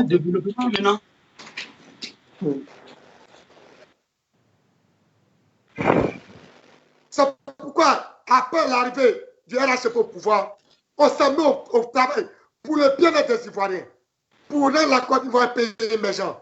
Parce que la Côte d'Ivoire était en retard depuis la mort du Félix Houphouët-Boigny. On assiste à une opposition irresponsable. Parce qu'on ne peut pas concevoir que le président Bédié, qui a tout fait, qui a fait les rébellions pendant 8 ans, qui se retrouve aujourd'hui dans l'opposition pour ses intérêts personnels. Le président Bédié, qui a tout dit, nous avons les finances, qui a soutenu le président Hassan dans toutes ses actions de développement, parce que lui, le président Bédié, a été incapable de mener ses actions en Côte d'Ivoire. On a vu le président Mabri, qui a été ministre depuis 2003, qui échoue cette opposition moribonde, qui n'a pas de projet de société. Rien que pour tenir l'image du président Alassane Ouattara, pour saboter, les Ivoiriens ont besoin du développement. Les Ivoiriens ont besoin de vivre ensemble. Qui me disent à quoi sert cette coalition où on était ensemble hier pour défendre les valeurs de la République. Et qu'est-ce qu'ils défendent aujourd'hui? Qu'est-ce qu'ils reprochent au président Alassane Ouattara? Qu'est-ce qu'ils reprochent à la gestion des affaires? Quand tu n'es pas, tu perds tes autorités. Il a répondu à ces questions. Mais il se fait tard. Si je dépasse le temps, vous m'interpellez, cher frère. Je suis là. Donc, je voulais inviter l'opposition à être responsable, tous les cadres de l'opposition, qu'ils arrêtent à faire rêver les Ivoiriens pour leurs intérêts personnels. Parce que nous constatons les oppositions se font pour défendre les intérêts personnels, pas les intérêts de la nation. Parce que je voulais inviter le frère John Monet qui me disent à quoi sert cette coalition avec le cadre, le président Bédié, qu'on a combattu pendant 8 ans à lèvres les armes. Aujourd'hui, venir faire une coalition, qu'est-ce qu'ils recherchent en réalité pour le bien-être des Ivoiriens? C'est là que je voulais m'arrêter. Voilà, merci beaucoup, M. Coulibaly Mekel. Je pense que chacun de vous aura le même nombre de temps. Je crois que c'est 10 minutes pour répondre, à toutes les questions qui ont été posées. On vous accorde à chacun d'entre vous 10 minutes. Voilà. M. Coulibaly Mekel a épuisé ces 10 minutes. M. Ismaïla Sissamané, vous avez le même nombre de temps, 10 minutes, pour répondre à toutes les questions qui ont été posées. Ok. D'abord, je tenais pour parler, pour aborder la première question la personne qui m'a interpellé, disons, si ma posture ici, moi, j'aimerais rappeler qu'en prélude de mon intervention, j'ai adressé une prière, des prières pieuses à l'endroit de ces 3000 personnes qui ont laissé la vie durant la crise post-électorale en 2010. Je pense bien que c'est un signal fort. C'est-à-dire, ce message que j'ai lancé, c'est un message qui démontre réellement, véritablement ma position. Mais je pense bien qu'aujourd'hui, en tant que responsable de l'élan rassembleur, qui est un mouvement citoyen du côté du Maroc, qui a pour objectif de faire émerger une opinion citoyenne jeune en Côte d'Ivoire, du côté de la diaspora, il est notre intérêt, notre devoir de quand même de dire certaines vérités. Notre devoir de dire certaines vérités. Donc aujourd'hui, notre message n'est qu'un message de paix, un message pour appeler l'ensemble des factions politiques à la sagesse et à la paix, pour ne pas que le pays brûle encore comme en 2010. Donc voilà un peu en clair notre position ici sur le plateau. Pour répondre à la deuxième question sur la personne qui m'a demandé si je ne suis pas l'actualité, disons que tous ces remue-ménages aujourd'hui au niveau de la nation, c'est un peu suspendu au fait que le président Ouattara fait un troisième mandat. Moi, je ne vois pas, en tout cas, le débat pour moi n'est pas là. Le débat n'est pas là. Pour moi, le débat se situe du côté, pour moi, je pense même que le destin des petits millions d'habitants a été marchandé. Pourquoi je le dis? Je vous explique. Aujourd'hui, en Côte d'Ivoire, lorsqu'on votait la Constitution en 2016, je vous le dis, en ce moment, j'étais responsable des étudiants du côté du Maroc à Fès. C'est un militant du PDCI qui est venu me voir pour que je mobilise les étudiants et les Ivoiriens pour aller voter cette Constitution. Et je me rappelle, autant le président Mamadou Koulibaly et l'ancien ministre Afim Guessan avaient attiré l'attention des Ivoiriens sur le fait que le président Ouattara pourrait éventuellement faire un troisième mandat. Il avait attiré l'attention des Ivoiriens. Et en ce moment, même du côté du PDCI, lors du débat, il est sorti que certains députés du PDCI avaient émis des réserves sur le fait que le président Ouattara pouvait faire un troisième mandat. Et aujourd'hui, ces mêmes-là qui sont allés voter cette constitution, aujourd'hui se lèvent pour dire non à ce troisième mandat. Pour moi, je pense bien que c'est un deal qui a été fait et en fait, il y a beaucoup d'insatisfaits. Donc aujourd'hui, qu'est-ce qu'on fait? On prend encore le peuple qui a été vendu pour aller faire notre combat. Moi, j'aimerais dire aux Ivoiriens, à la jeunesse ivoirienne, d'avoir la lucidité, de ne pas se laisser engluer dans des conflits qui peuvent brûler la Côte d'Ivoire, de penser à l'intérêt nation. Parce qu'aujourd'hui, je pense que l'intérêt de la Côte d'Ivoire est au-dessus des partis politiques, au-dessus de ces différents leaders. Il y a, par rapport à une autre question où il y a quelqu'un qui a parlé des manifestations. Aujourd'hui, moi, je pense que dans la commission est claire sur les manifestations. Aujourd'hui, si nous avons des positions à défendre, on peut manifester, mais je pense bien que le fait de ces manifestations que nous avons vues ne vont pas dans l'intérêt de l'esprit pacifique qui est tamponné. Je pense bien qu'aujourd'hui, on peut manifester et autrement. Maintenant, je pense bien que du côté du RHDP, leur rôle, c'est de faire quoi? Leur rôle aujourd'hui, en tant que pouvoir en place, c'est de créer un cadre de dialogue, un cadre d'échange et non un cadre d'autocratie. Voilà, parce que, comme je le disais en début de mon intervention, aujourd'hui, il ne faut pas créer les conditions de 2010. Et aujourd'hui, tout est là. Tous les éléments sont là pour que le pays s'embrase. Je pense bien qu'en tant que conscience ivoirienne, notre rôle est de tirer la sonnette d'alarme. Donc voilà un peu ce que disent les questions de mon intervention. Monsieur Le Seni? Oui. Voilà, on vous donne le même nombre de temps. Vous avez 10 minutes pour répondre à toutes les questions, y compris celles qui vous ont été posées directement. Alors, voilà, j'ai 3 questions devant moi ici. Il y a d'abord M. Ngodjo qui a appelé, il a posé sa question, M. Kwaku, et la 3e question, c'était une dame, je n'ai pas pu retenir le nom. La dame s'appelle Mme Garanso. Garanso. Madame Garanso. Garanso. Ok, j'espère qu'elle va suivre ma réponse. Ça va me faire plaisir. Alors, franchement, je sens, et ça m'attriste qu'on se joue au malhonnête vis-à-vis du peuple de Côte d'Ivoire. Excusez-moi pour le thème. Mais je vais dire quoi? Je vais poser une question à celui de la société civile et même au monsieur de RHDP.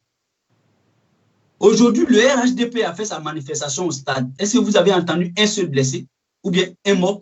Non.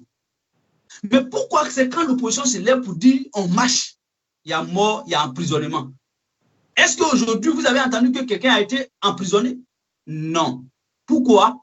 Parce que c'est le parti au pouvoir qui pense que la Côte d'Ivoire, c'est d'abord eux et après, on donne un peu les miettes aux autres. C'est comme ça qu'ils conçoivent la Côte d'Ivoire, la nation. Quand on dit, je prends le simple cas des femmes du GPS qui ont été arrêtées et emprisonnées le 13 août. Qu'a-t-elle fait? Parlons franchement entre nous. Elle n'avait même pas encore débuté la marche. Oh, l'État n'avait pas encore pris le décret pour interdire les marches. On pouvait peut-être se baser sur ça. Mais elle n'avait même pas encore commencé la marche. Le jeudi matin, on les a arrêtés, on les a envoyés à la Maca. Aujourd'hui, elles sont encore à la Maca.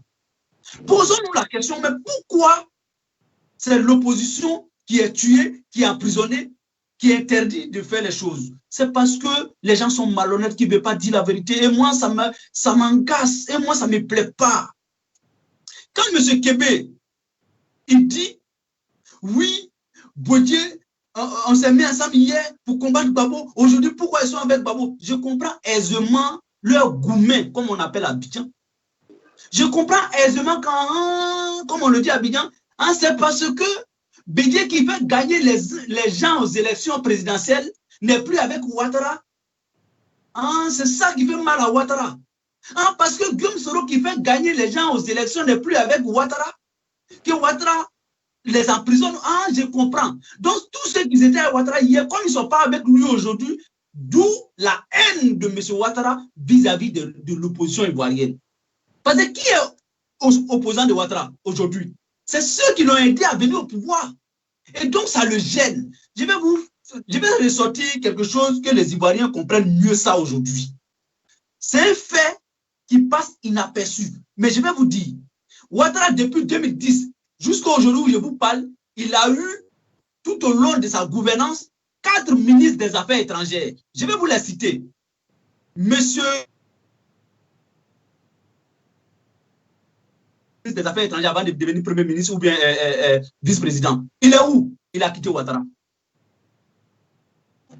Je dis que je vais vous citer 4 ministres des Affaires étrangères qui ont gouverné avec Ouattara tout au long de sa gouvernance, qui l'ont quitté. Amontano, Mabri Touakeuse, Cabran Denkan, et puis le 4e, c'est qui déjà? En tout cas, tous les ministres des Affaires étrangères de Ouattara l'ont quitté. Vous savez pourquoi?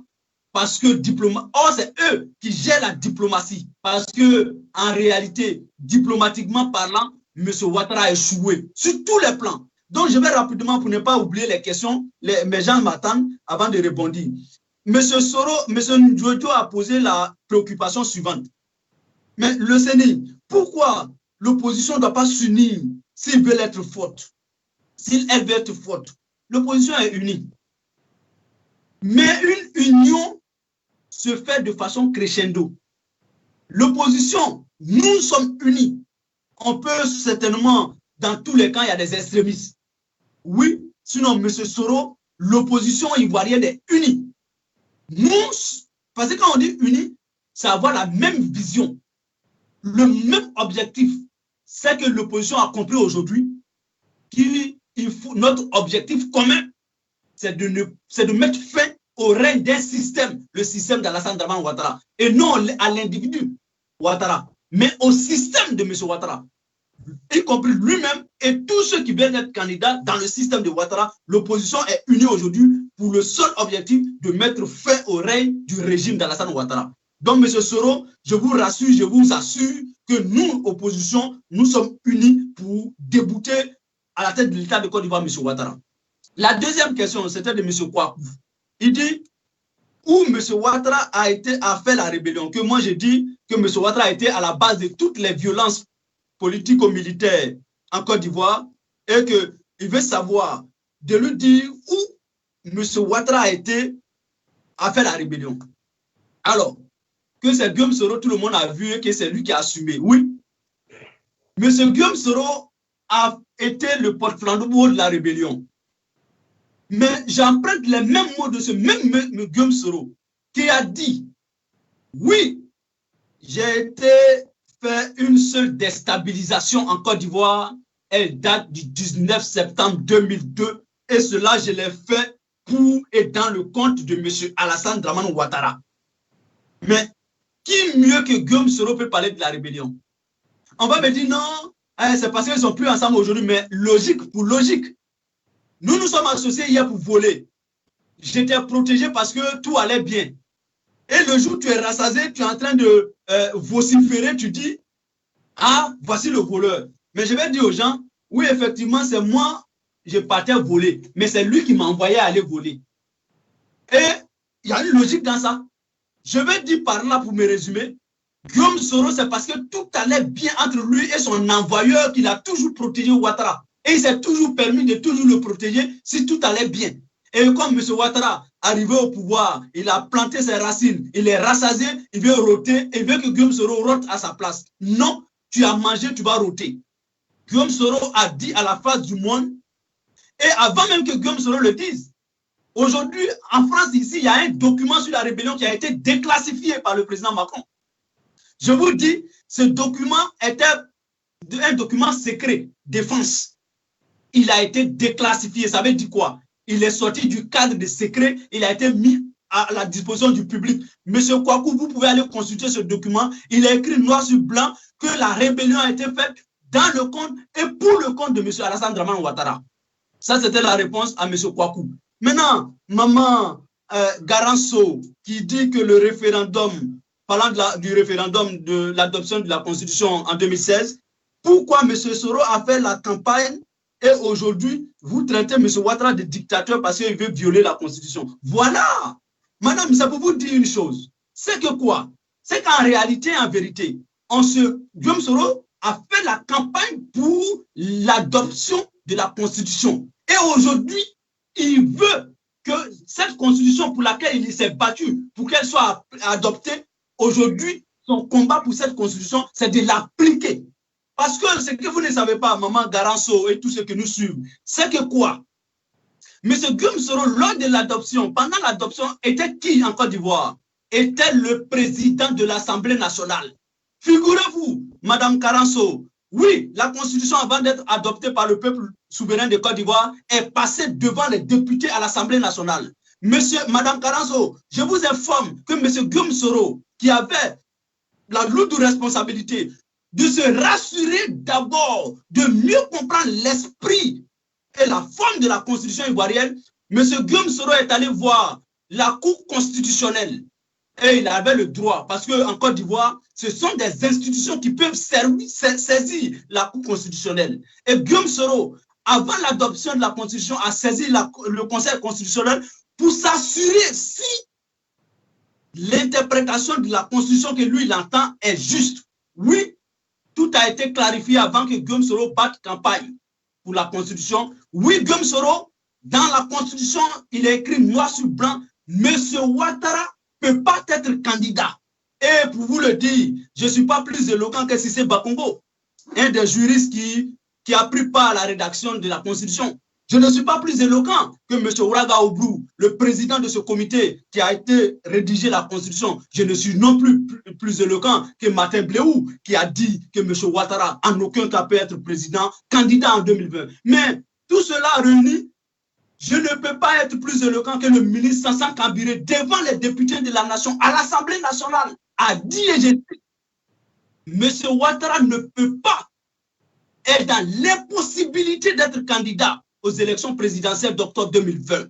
Alors, au vu et au su de tout ce que je viens de dire, maman Karanso, est-ce que Guillaume Soro n'a pas raison aujourd'hui de dire à M. Ouattara d'appliquer, de respecter la Constitution en renonçant à un mandat de trop, à un mandat anticonstitutionnel? Je vous dis, en Côte d'Ivoire, il n'y a jamais eu une crise préélectorale. C'est sous M. Ouattara qu'on vient de l'observer, qu'on vient de constater. Monsieur de la société civile, depuis là, il est en train de faire prière pour les 3000 morts de la crise post-électorale de 2010, mais il oublie les 6 morts de la crise préélectorale. Monsieur, vous devrez vous poser question, vous qui êtes de la société civile, que si déjà, avant les élections, il y a déjà 6 morts, monsieur de la société civile, nous devrons nous inquiéter pendant et après les élections, il y aura combien de morts?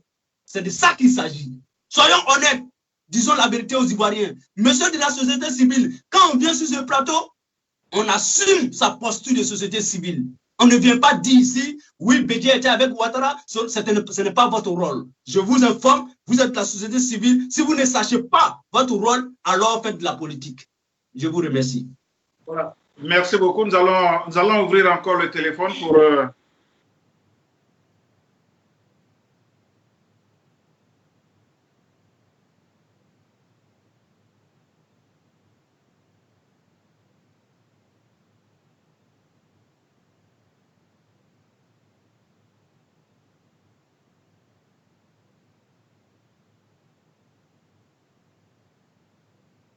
Voilà.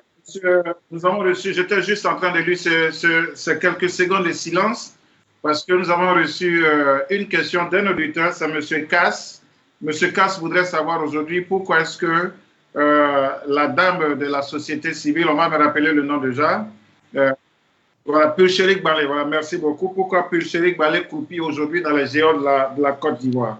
Elle qui est membre de la société civile. On va commencer comme d'habitude avec... Voilà, on va commencer avec monsieur Ismaïla, vous êtes de la société civile. On va commencer par vous. Pulcherik Balé aujourd'hui en prison. Moi, je pense qu'aujourd'hui, sa place ne se trouve pas en prison parce qu'elle n'a fait que manifester, elle n'a fait que montrer son mécontentement. Je pense bien qu'aujourd'hui, la Côte d'Ivoire est un pays de démocratie et pour le respect de la démocratie, je pense bien que qui parle de démocratie parle de respect, de respect des positions, du respect des libertés, de respect du droit à l'expression. Je pense bien que en cela, elle n'a pas sa place en prison. Je pense bien que le président Ouattara et son gouvernement doivent faire preuve de respect du droit des hommes et aussi de la démocratie. Alors, monsieur Koubani Meke, est-ce qu'aujourd'hui les Ivoiriens peuvent jouir de leur liberté d'expression ou bien pourquoi est-ce que confisquer la liberté d'expression de madame ou mademoiselle Pulcherik Balé? Merci bien. Pour bondir sur cette question de liberté d'expression, il faut dire que c'est sous l'ère du président Alassane Ouattara qu'il y a la liberté d'expression. Il faut le dire oui fort. On n'emprisonne pas les journalistes en Côte d'Ivoire. Il n'y a jamais eu de mort en Côte d'Ivoire, un journaliste. Donc, la liberté d'expression, ce qu'il faut dire, les Africains, tout le monde veut faire de la politique. Même les sociétés civiles. Souvent, l'opposition utilise des gens à caractère sous la forme de société civile et derrière l'esprit de la politique. Les manipulations.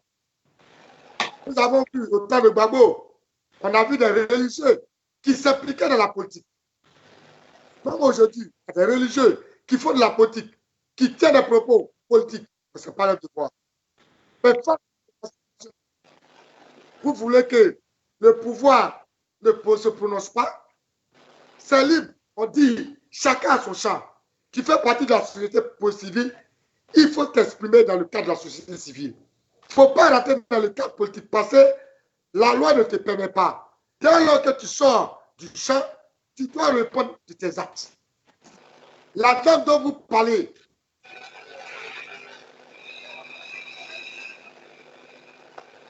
le propos qu'elle a tenu.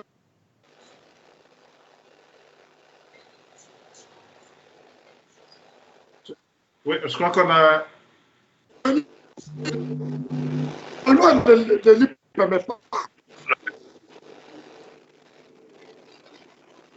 Vous m'entendez? Oui, allez-y, monsieur. Voilà. Donc, voilà.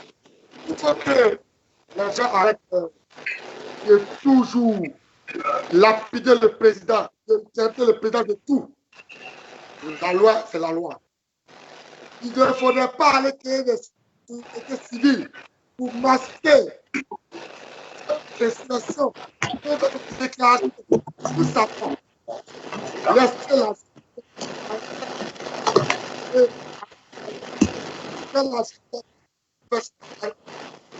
on doit la libérer, elle sera libérée.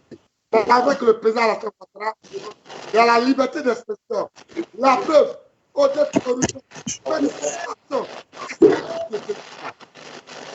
venez sur le pays faire des déclarations allant contre le pouvoir. Nous envoyons le secrétaire Assoaratou qui fait des déclarations concertées sur le territoire. Nous voyons des gars qui font des pays en train de faire des déclarations contre le pouvoir. Quelqu'un n'attend plus Meké. Je crois que M. Meké a des problèmes de connexion. C'est pas moi. Est-ce que M. Meké a épuisé son temps? Pourquoi on passe à M. Le... Monsieur Meké, allez-y, il vous reste encore 1 minute. Donc, je veux que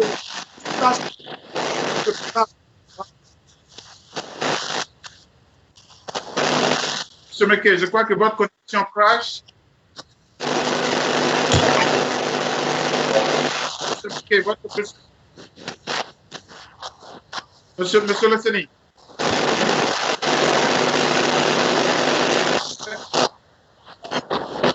Il y a du bruit chez quelqu'un. Si, il y a du bruit chez quelqu'un.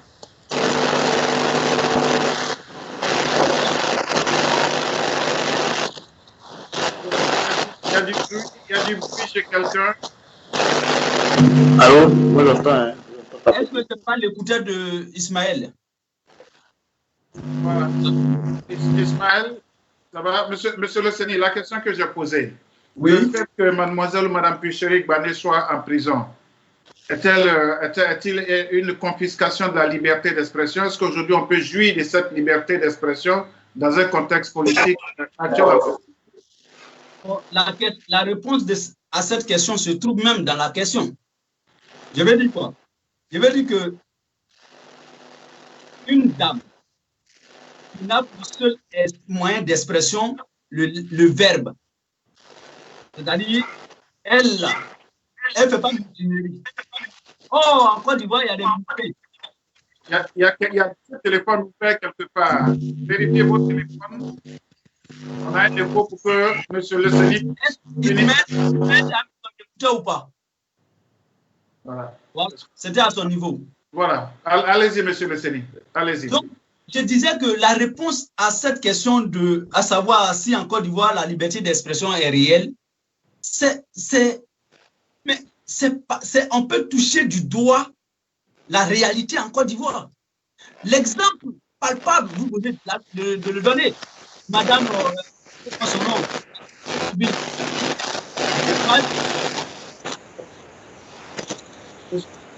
Voilà. Allez-y, monsieur le Seigneur. La régie se...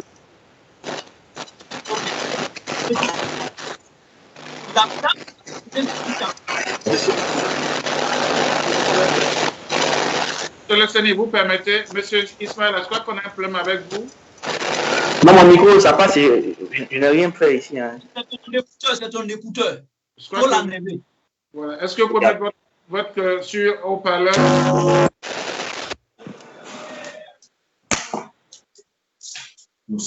C'est pas chez moi, en fait. Non, ça va maintenant. Ça va.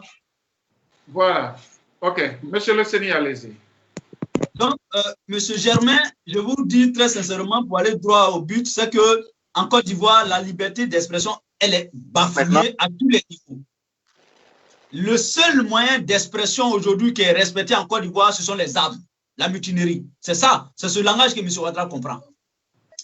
Je vous assure, je vous rassure, même si demain encore, quelqu'un se lève pour dire « Alors, M. Ouattara nous doit 2 millions, il faut prendre les armes », ça sera respecté. Mais M. Ouattara ne respecte pas ceux qui parlent. Ceux qui n'ont pas pour leur seul moyen d'expression, le verbe, ce n'est pas respecté en Côte d'Ivoire. Alors, deuxième preuve, on vient prendre des députés de la nation parce qu'ils faisaient quoi? Une conférence de presse. Qui dit conférence de presse? Dit parler, donner, informer, conférence de presse. Ça, c'est parler au micro. Prendre un micro pour parler, M. Ouattara interdit ça. Il jette les députés en prison. Nous ferons maintenant 8 mois, nos députés sont en prison parce qu'ils voulaient parler. D'où la violation, encore une fois de plus, de la liberté d'expression. Donc, ce que je veux dire, mesdames et messieurs, chers copanélistes, un fait est réel chez nous en Côte d'Ivoire. M. Ouattara ne comprend que le langage de la violence et non le langage de l'expression orale. Non. En Côte d'Ivoire, ce régime est un régime violent, est un régime qui n'attend que, qui ne travaille que, qui ne fonctionne que sur la violence. D'où la création de ce qu'on va appeler les microbes. Ils ont trouvé un joli nom pour embellir les enfants en conflit avec la loi. Or, eux-mêmes, comme ce sont des vieux en conflit avec la loi, et les microbes sont des enfants, automatiquement ils disent les enfants en conflit avec la loi. Sinon, c'est comme ça en réalité le RHDP veut régner sur la Côte d'Ivoire. Créer à tous les niveaux la violence.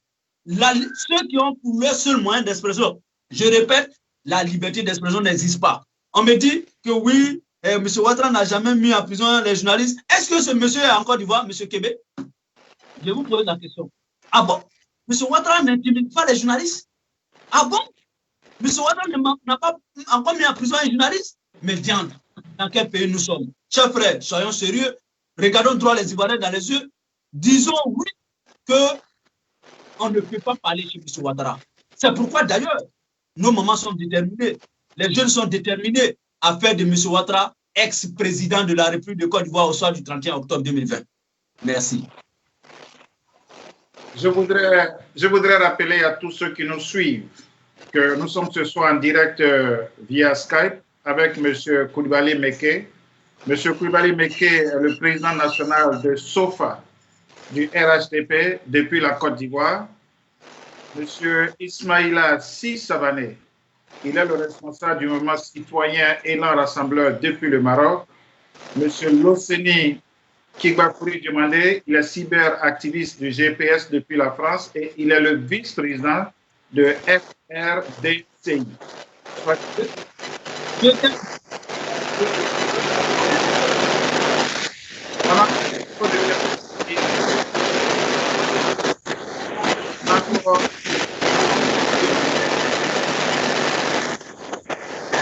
Nous avons le pourquoi des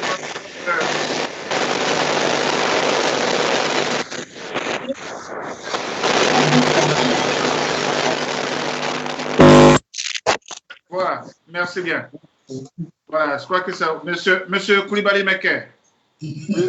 Voilà, au nom de la direction d'Ivoire TV, je voudrais vous remercier pour votre temps de ce soir. Et puis, comme vous l'avez constaté, non, monsieur Meké, on n'a pas encore fini l'émission, s'il vous plaît. S'il vous plaît. Au nom de la direction d'Ivoire TV, je voudrais vous remercier pour votre temps de ce soir. Et comme on a l'habitude de le faire, monsieur Loseni vous le dira, on vous donne à chacun d'entre vous 5 minutes pour un peu rebondir sur tout ce qui a été dit. Donc, vous avez 5 minutes pour rebondir sur tout ce qui a été dit et puis, bien sûr, votre mot de fin. On a un problème, on a un sérieux problème avec le micro de quelqu'un. C'est M. Ismaël. Je demanderai à la régie certainement de... Oui, M. Ismaël, vous pouvez parler sans micro?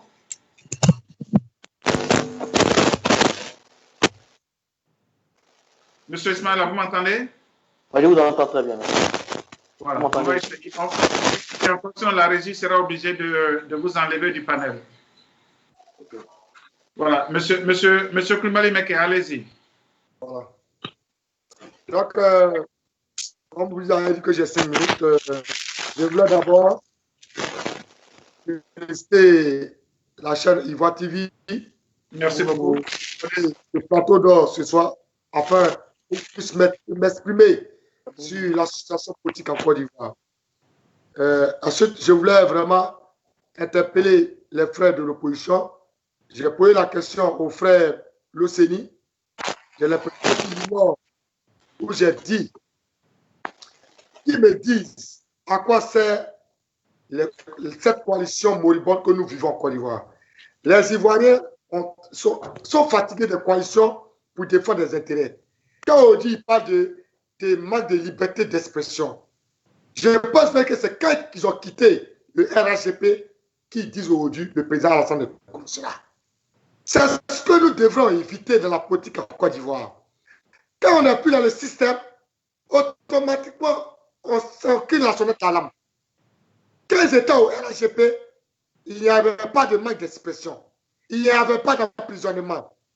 Peut-être qu'on sort, le président Alassane est comme ci, le président Alassane est ceci. Qu'ils arrêtent de distraire les Ivoiriens. Ils arrêtent de distraire les Ivoiriens. Hier, le président Soro-Guillaume, le président Bédié, ils ont combattu le président Gbagbo avec le président Mabri. Et nous sommes surpris aujourd'hui que le président Bédié et le président Soro-Guillaume aient le courage de venir s'asseoir devant les Ivoiriens. Nous parler d'une coalition avec le FPI.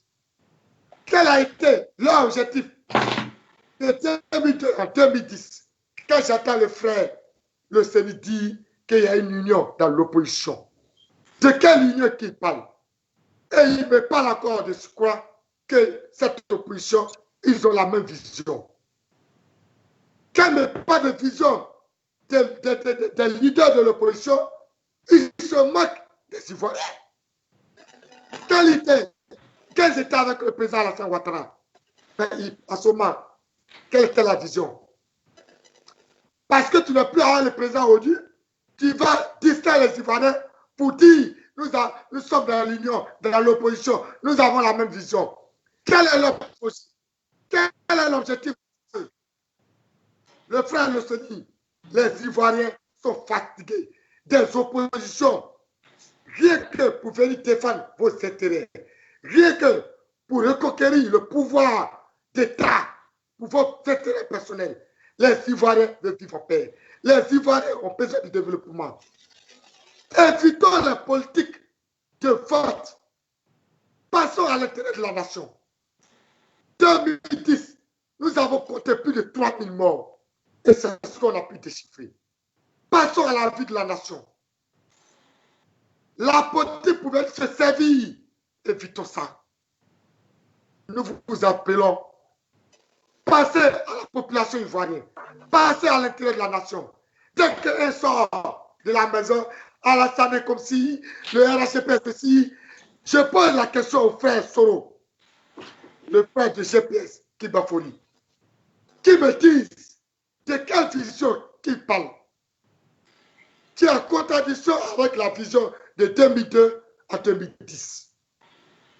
Qu'est-ce que cette coalition cherche qui est différente de la coalition de 2002 à 2010? C'est cette différence que je veux pour faire comprendre aux Ivoiriens l'objectif de leur combat dans cette opposition, qui est différente de celle du président Alassane Ouattara. Merci. Voilà. Merci beaucoup, M. Coulibaly Meké, président national de SOFA du RHTP depuis la Côte d'Ivoire.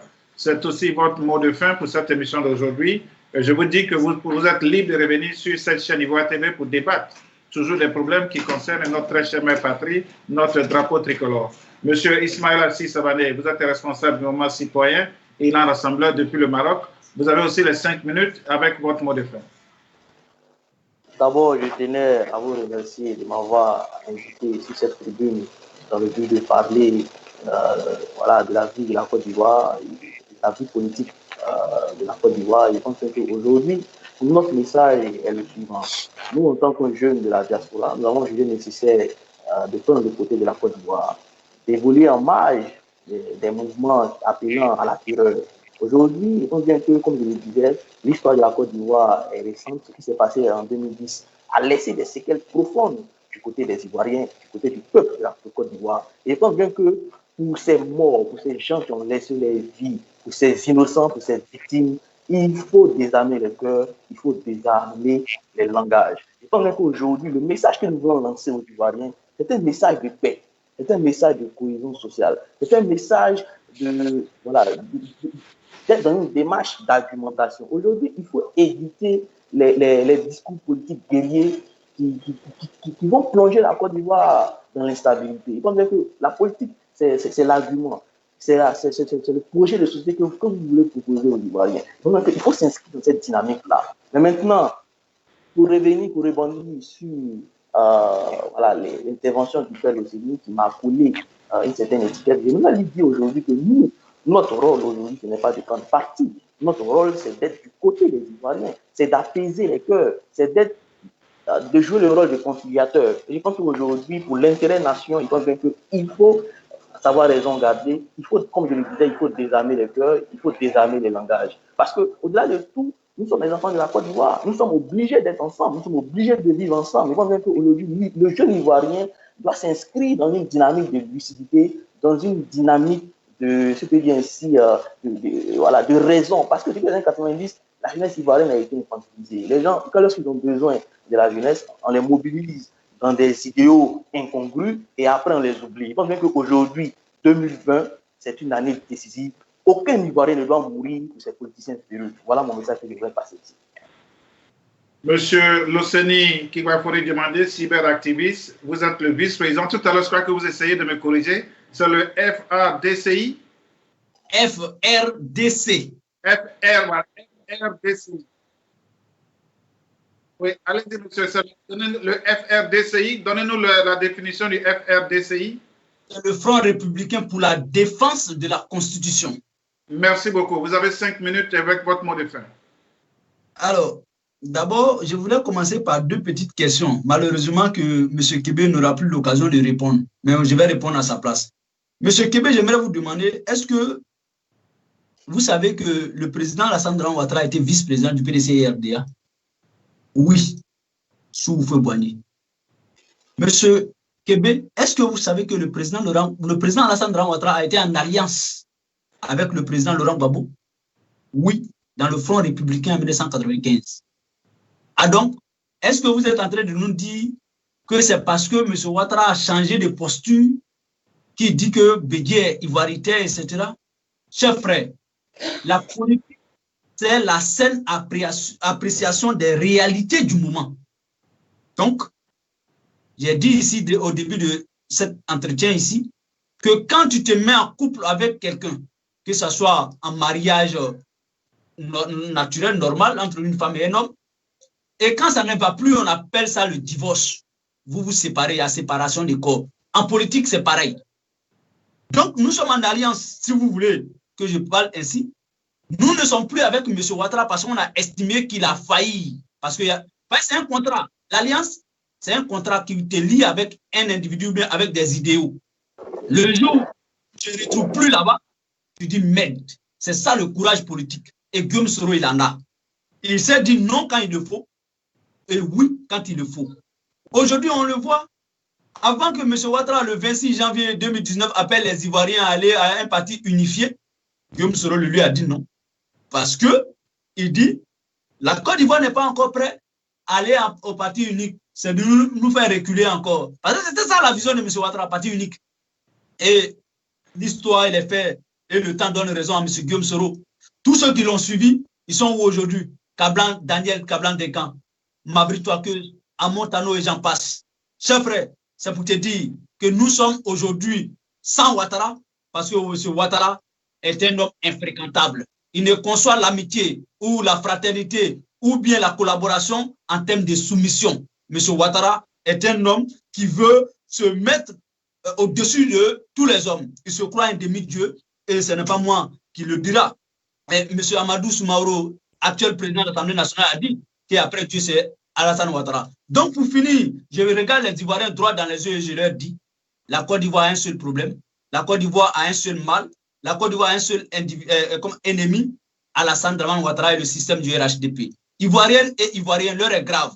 Mobilisons-nous, soyons solidaires, soyons déterminés pour faire de M. Ouattara, au soir du 31 octobre 2020, ex-président de la République de Côte d'Ivoire. Ivoiriennes et Ivoiriens, soyons debout, mobilisons-nous. Maintenons notre détermination dans les rues d'Abidjan pour éjecter M. Ouattara de l'État de Côte d'Ivoire parce qu'il vient de violer notre légitimité, il vient de voler notre constitution, il vient de violer notre constitution, notre dignité. Or, la constitution d'un pays, c'est la dignité, c'est la souveraineté d'un peuple. M. Ouattara n'est plus digne de confiance. Le peuple ivoirien a décidé de lui retirer sa confiance. Et c'est ce que je suis en train de dire aux Ivoiriens. Prenez ça en compte, prenez ça en considération. Retirons-lui notre confiance. notre détermination fera de M. Ouattara ex-président de la République de Côte d'Ivoire. Ne fléchissons pas, soyons debout, levons-nous, c'est grave. M. Ouattara ne va plus gouverner la Côte d'Ivoire.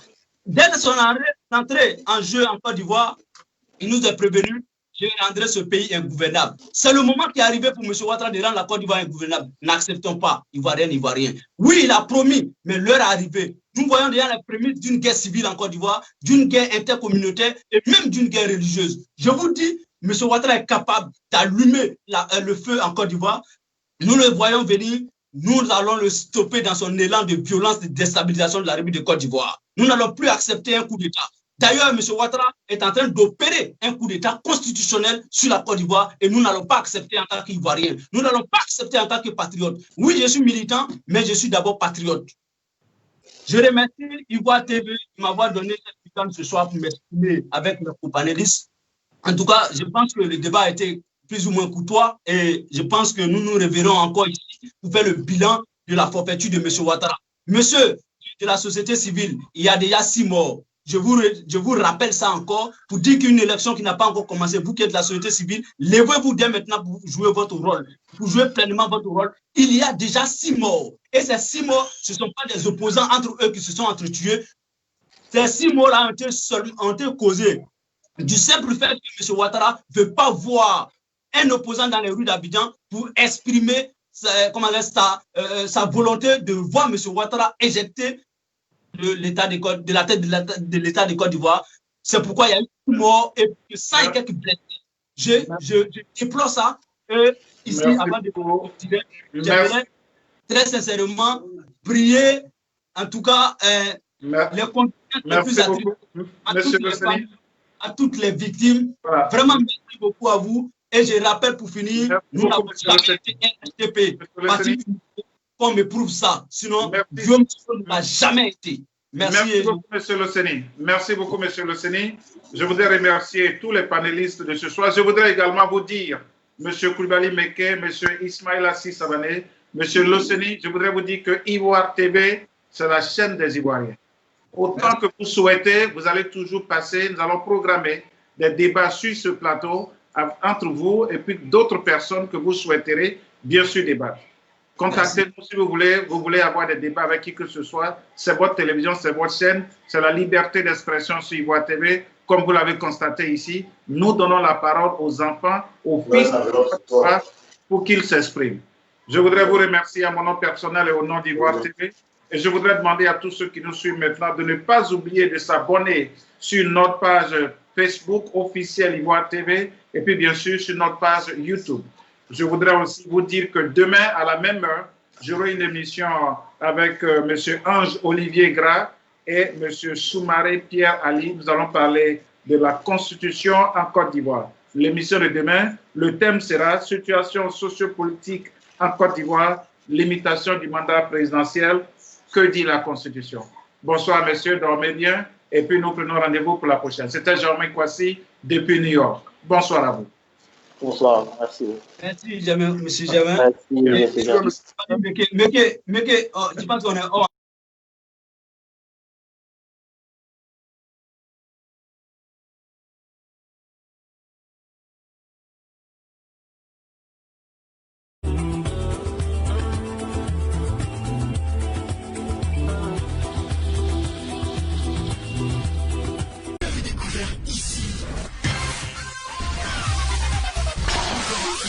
Découvert. Ivoire TV.